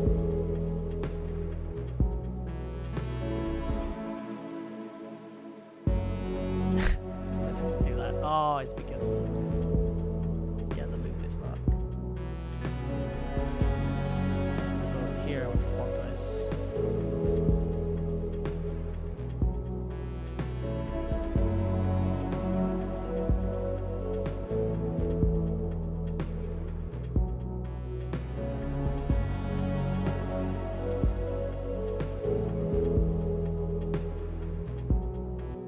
Yeah, this bass is like, maybe I need to filter it.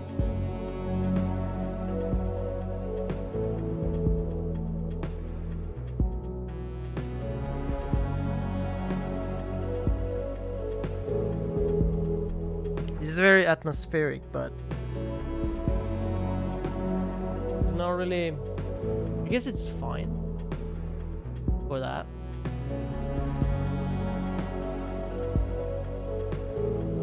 I feel like it's a bit too slow still, even though I sped it up. Yeah, you're saying it 3 times as good, yeah. I hope so.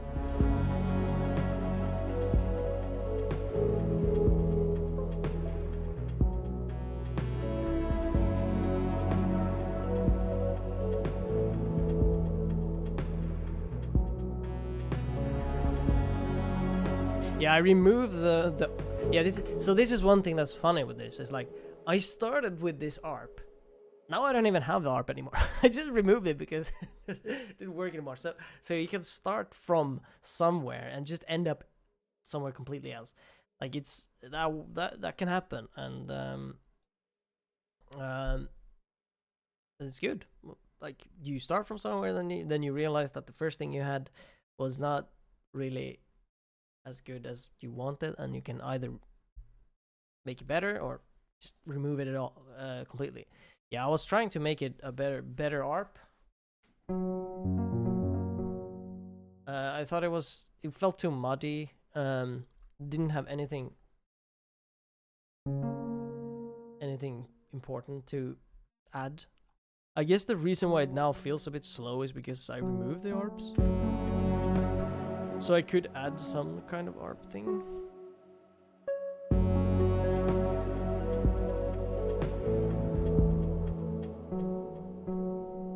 One thing I could try to do is actually add use the ARP builder thing. I don't really like, I like making my own ARPs, but I guess this is to show that you can do this. And then you do like the arpeggiate thing.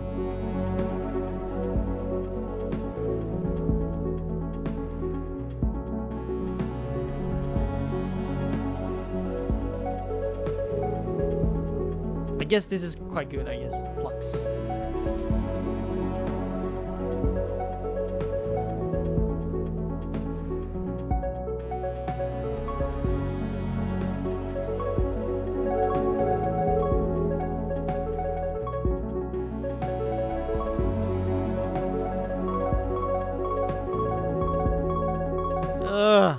Sorry about that.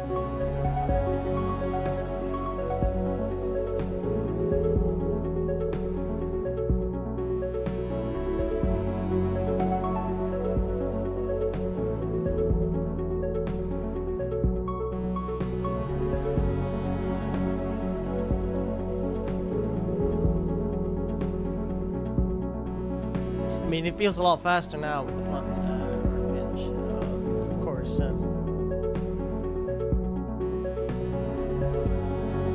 mean, you could use that for inspiration, but yeah, I feel like that's... As much as I'm cheating, I want to, like, not cheat every time I do something. Also, if you want some sort of melody in your plucks, you can't, like, do it. Maybe I can try to incorporate the melody I already have.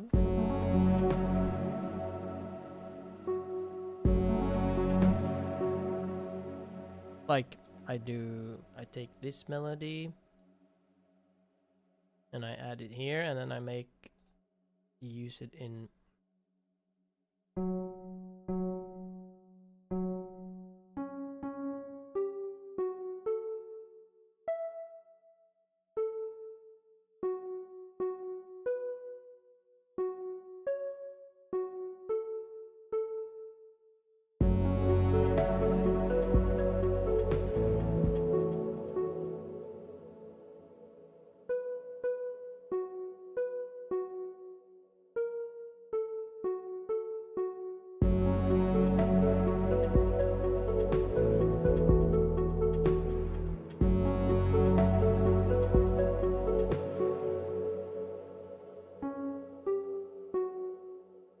Wait.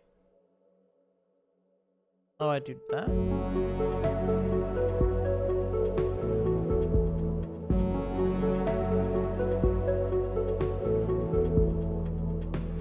So something like that.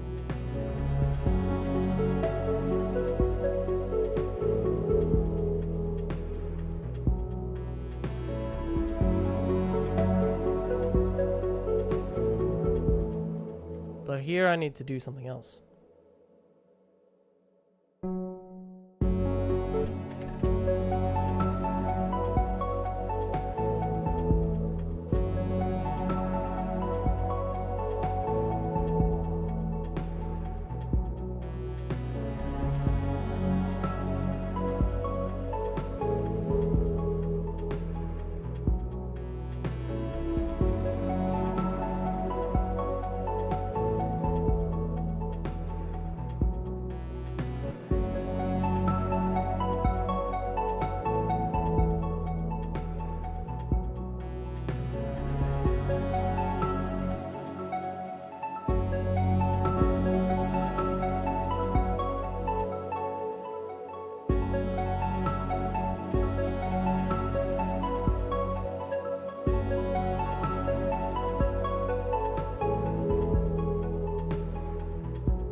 I'm gonna stop at 4 hours in.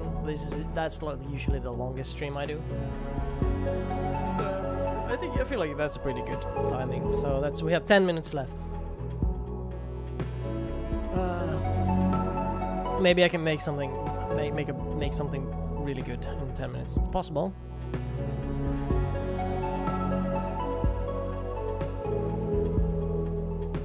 I do like the having the delay at the end, like that the pluck isn't playing like all the time. I do like that, and then and just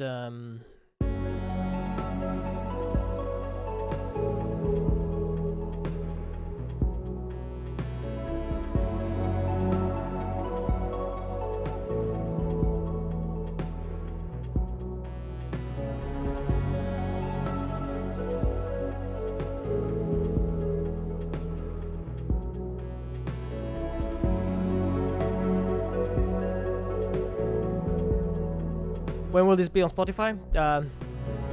Later this year. When the Shapez 2 releases, or early access of Shapez 2 releases. this.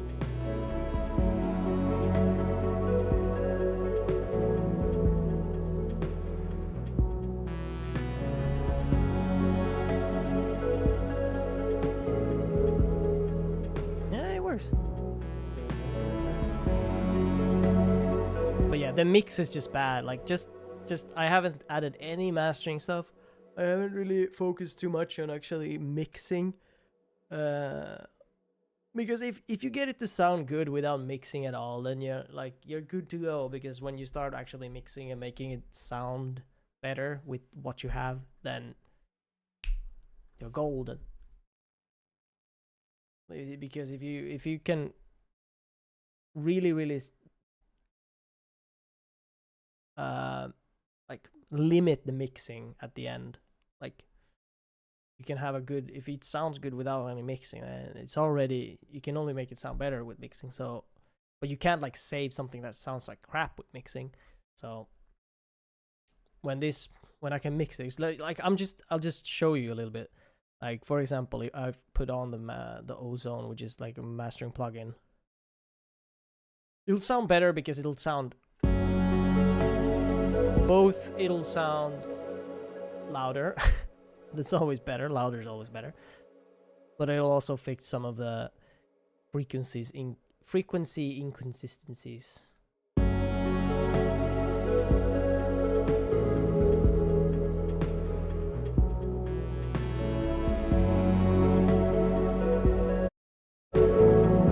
Oh my god.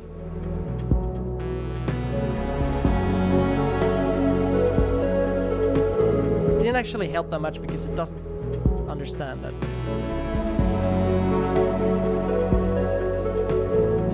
Yeah, it didn't help too much because of that.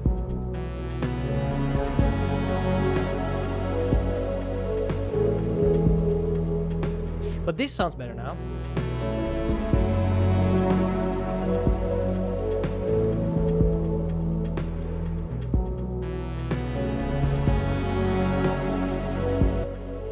But yeah, not this one. I think the problem with this is I haven't...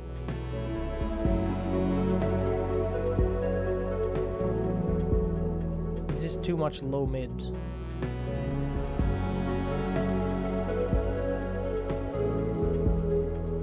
I think also like the...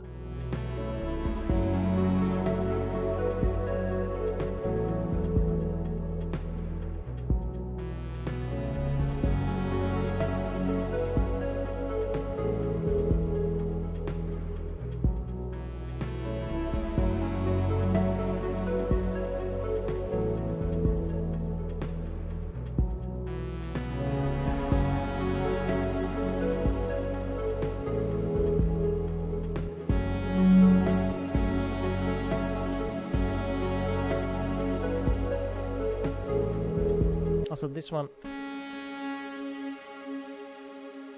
has the pad thing. They can lower the bits. Like when you have this many, like this is already getting like very muddy because I have a lot of reverb and I'm sending the reverb as well. It's already sounding very muddy. So that's. There's a lot of mixing involved with these, like, with Spacey tracks.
Oh, you're back. Hello, Rafi.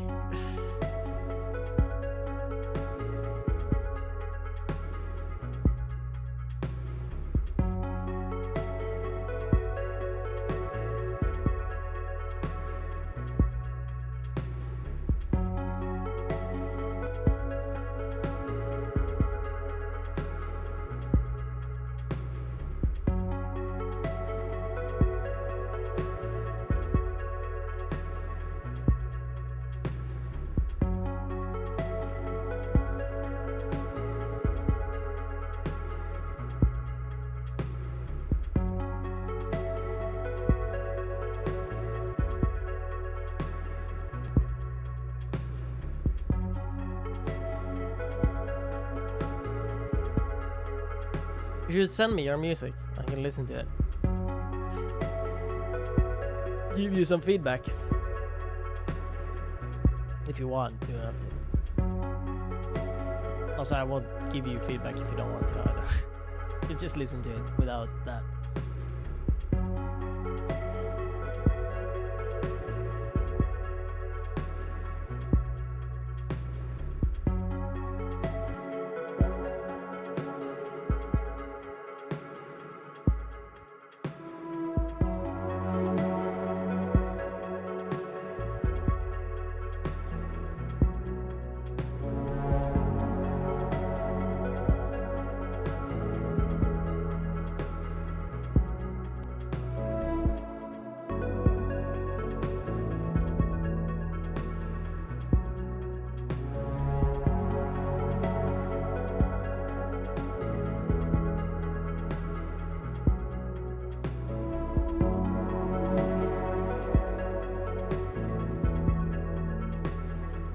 Yeah, so the thing I did here was I compressed this very, very much, which means all the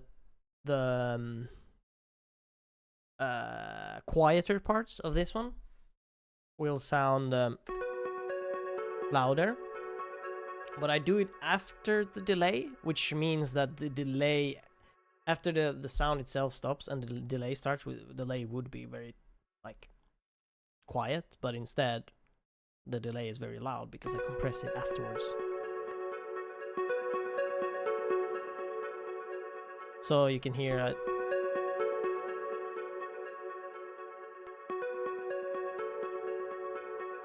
the loud part gets quieter and the quieter part gets louder. I mean, usually when you do that here, I actually have to, because it, yeah, basically it tries to also compensate, but I'll have to turn down the volume afterwards. I can compress it even more, so it's very, very obvious.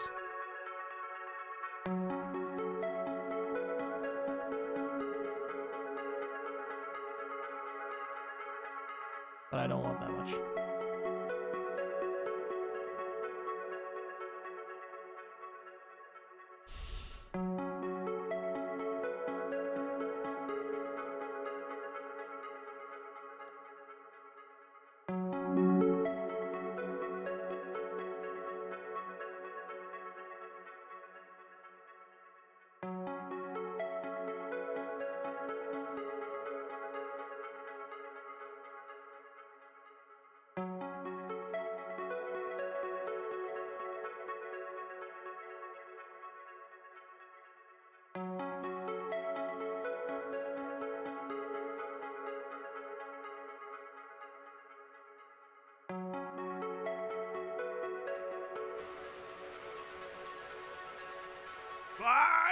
Scary!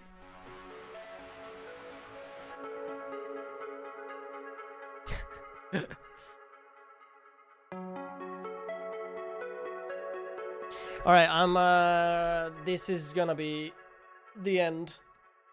I'll let you listen to what I have so far.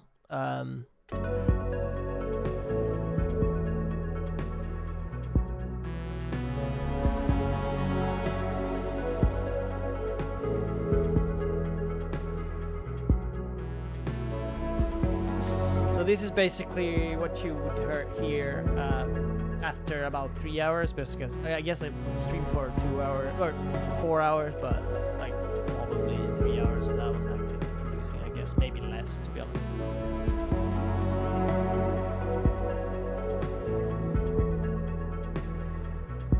But yeah, as we've established, it takes 30 hours for me to make a track. So this is like 10% in. So yeah, there's a lot of back and forth and taking breaks and coming back and seeing what is good and what is bad. Like for example, right now, I mean the mix is not to my standard, I guess. There's a lot of effects and atmospheric effects as well. Like I don't have a lot of automation. Oh well, zero automation at the moment.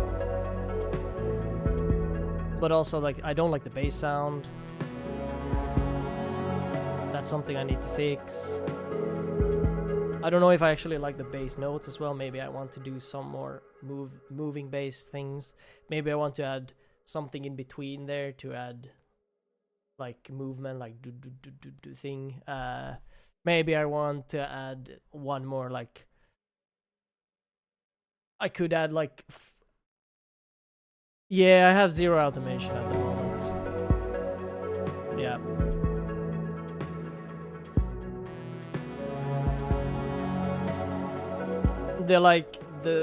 This thing is just made by these instruments coming in and going, like this, for example. So the up and down movement in volume is just done by having instruments coming in and going out. But you can add more of that with automation. Yeah. But yeah, so this is just I don't actually do anything with that. That was just an example. So I have 6 tracks and drums. And the drums is just very, very simple. Just I'm not doing anything with that. This as well. So it's just kick, snare, and then filtered closed.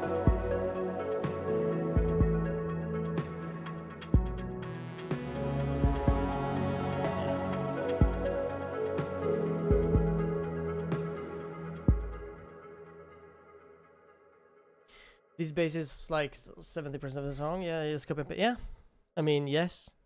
But the problem... Yeah, the bunch of extra stuff. The thing with this is I would probably... What I would do if I would make this into a full track. Like, I could probably just loop this and add and remove parts to make it interesting. Instead of just... looping this part completely. One thing I could do is just...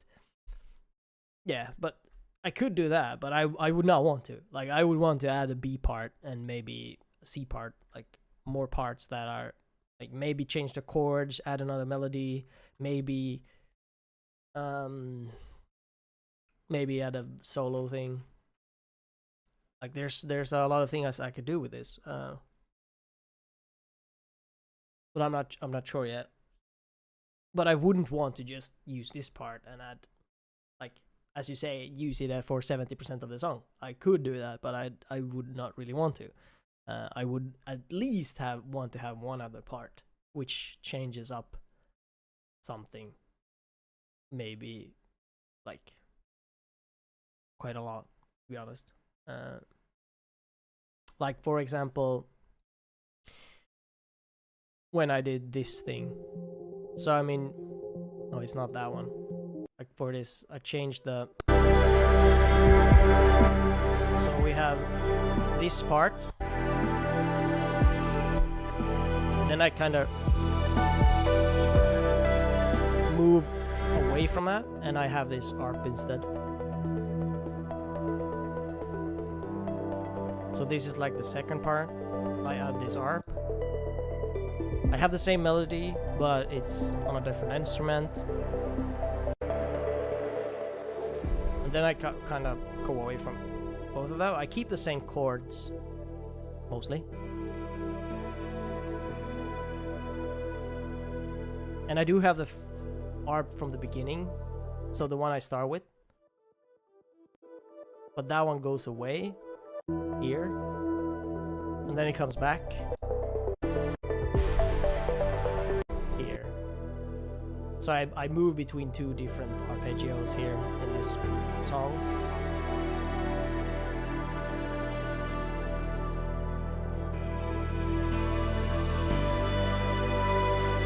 And then I go to a more melodic.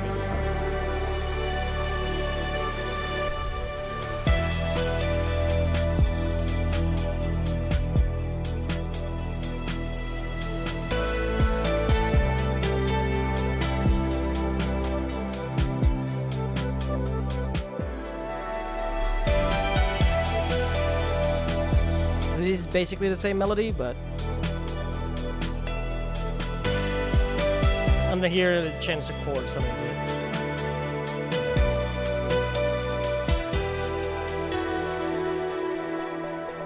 Yeah, that one was a bit different before. Like it was, the drums were completely different. So this is the one that was in the demo. I didn't like how it was mixed. The drum was completely different.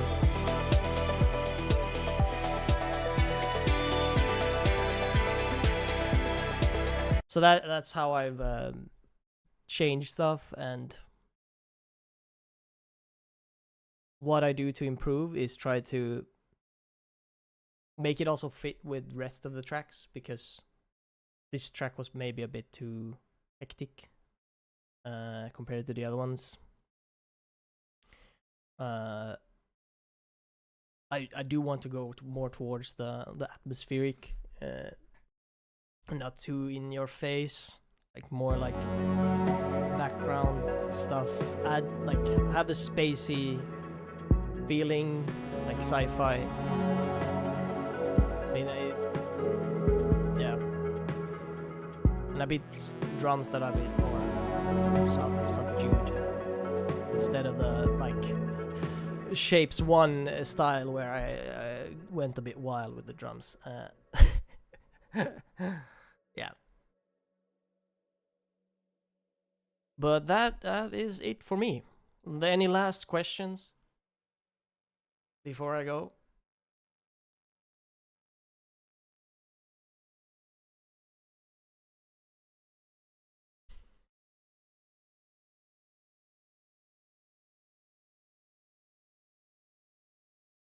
Scrunch. I mean, I think I have a lot of...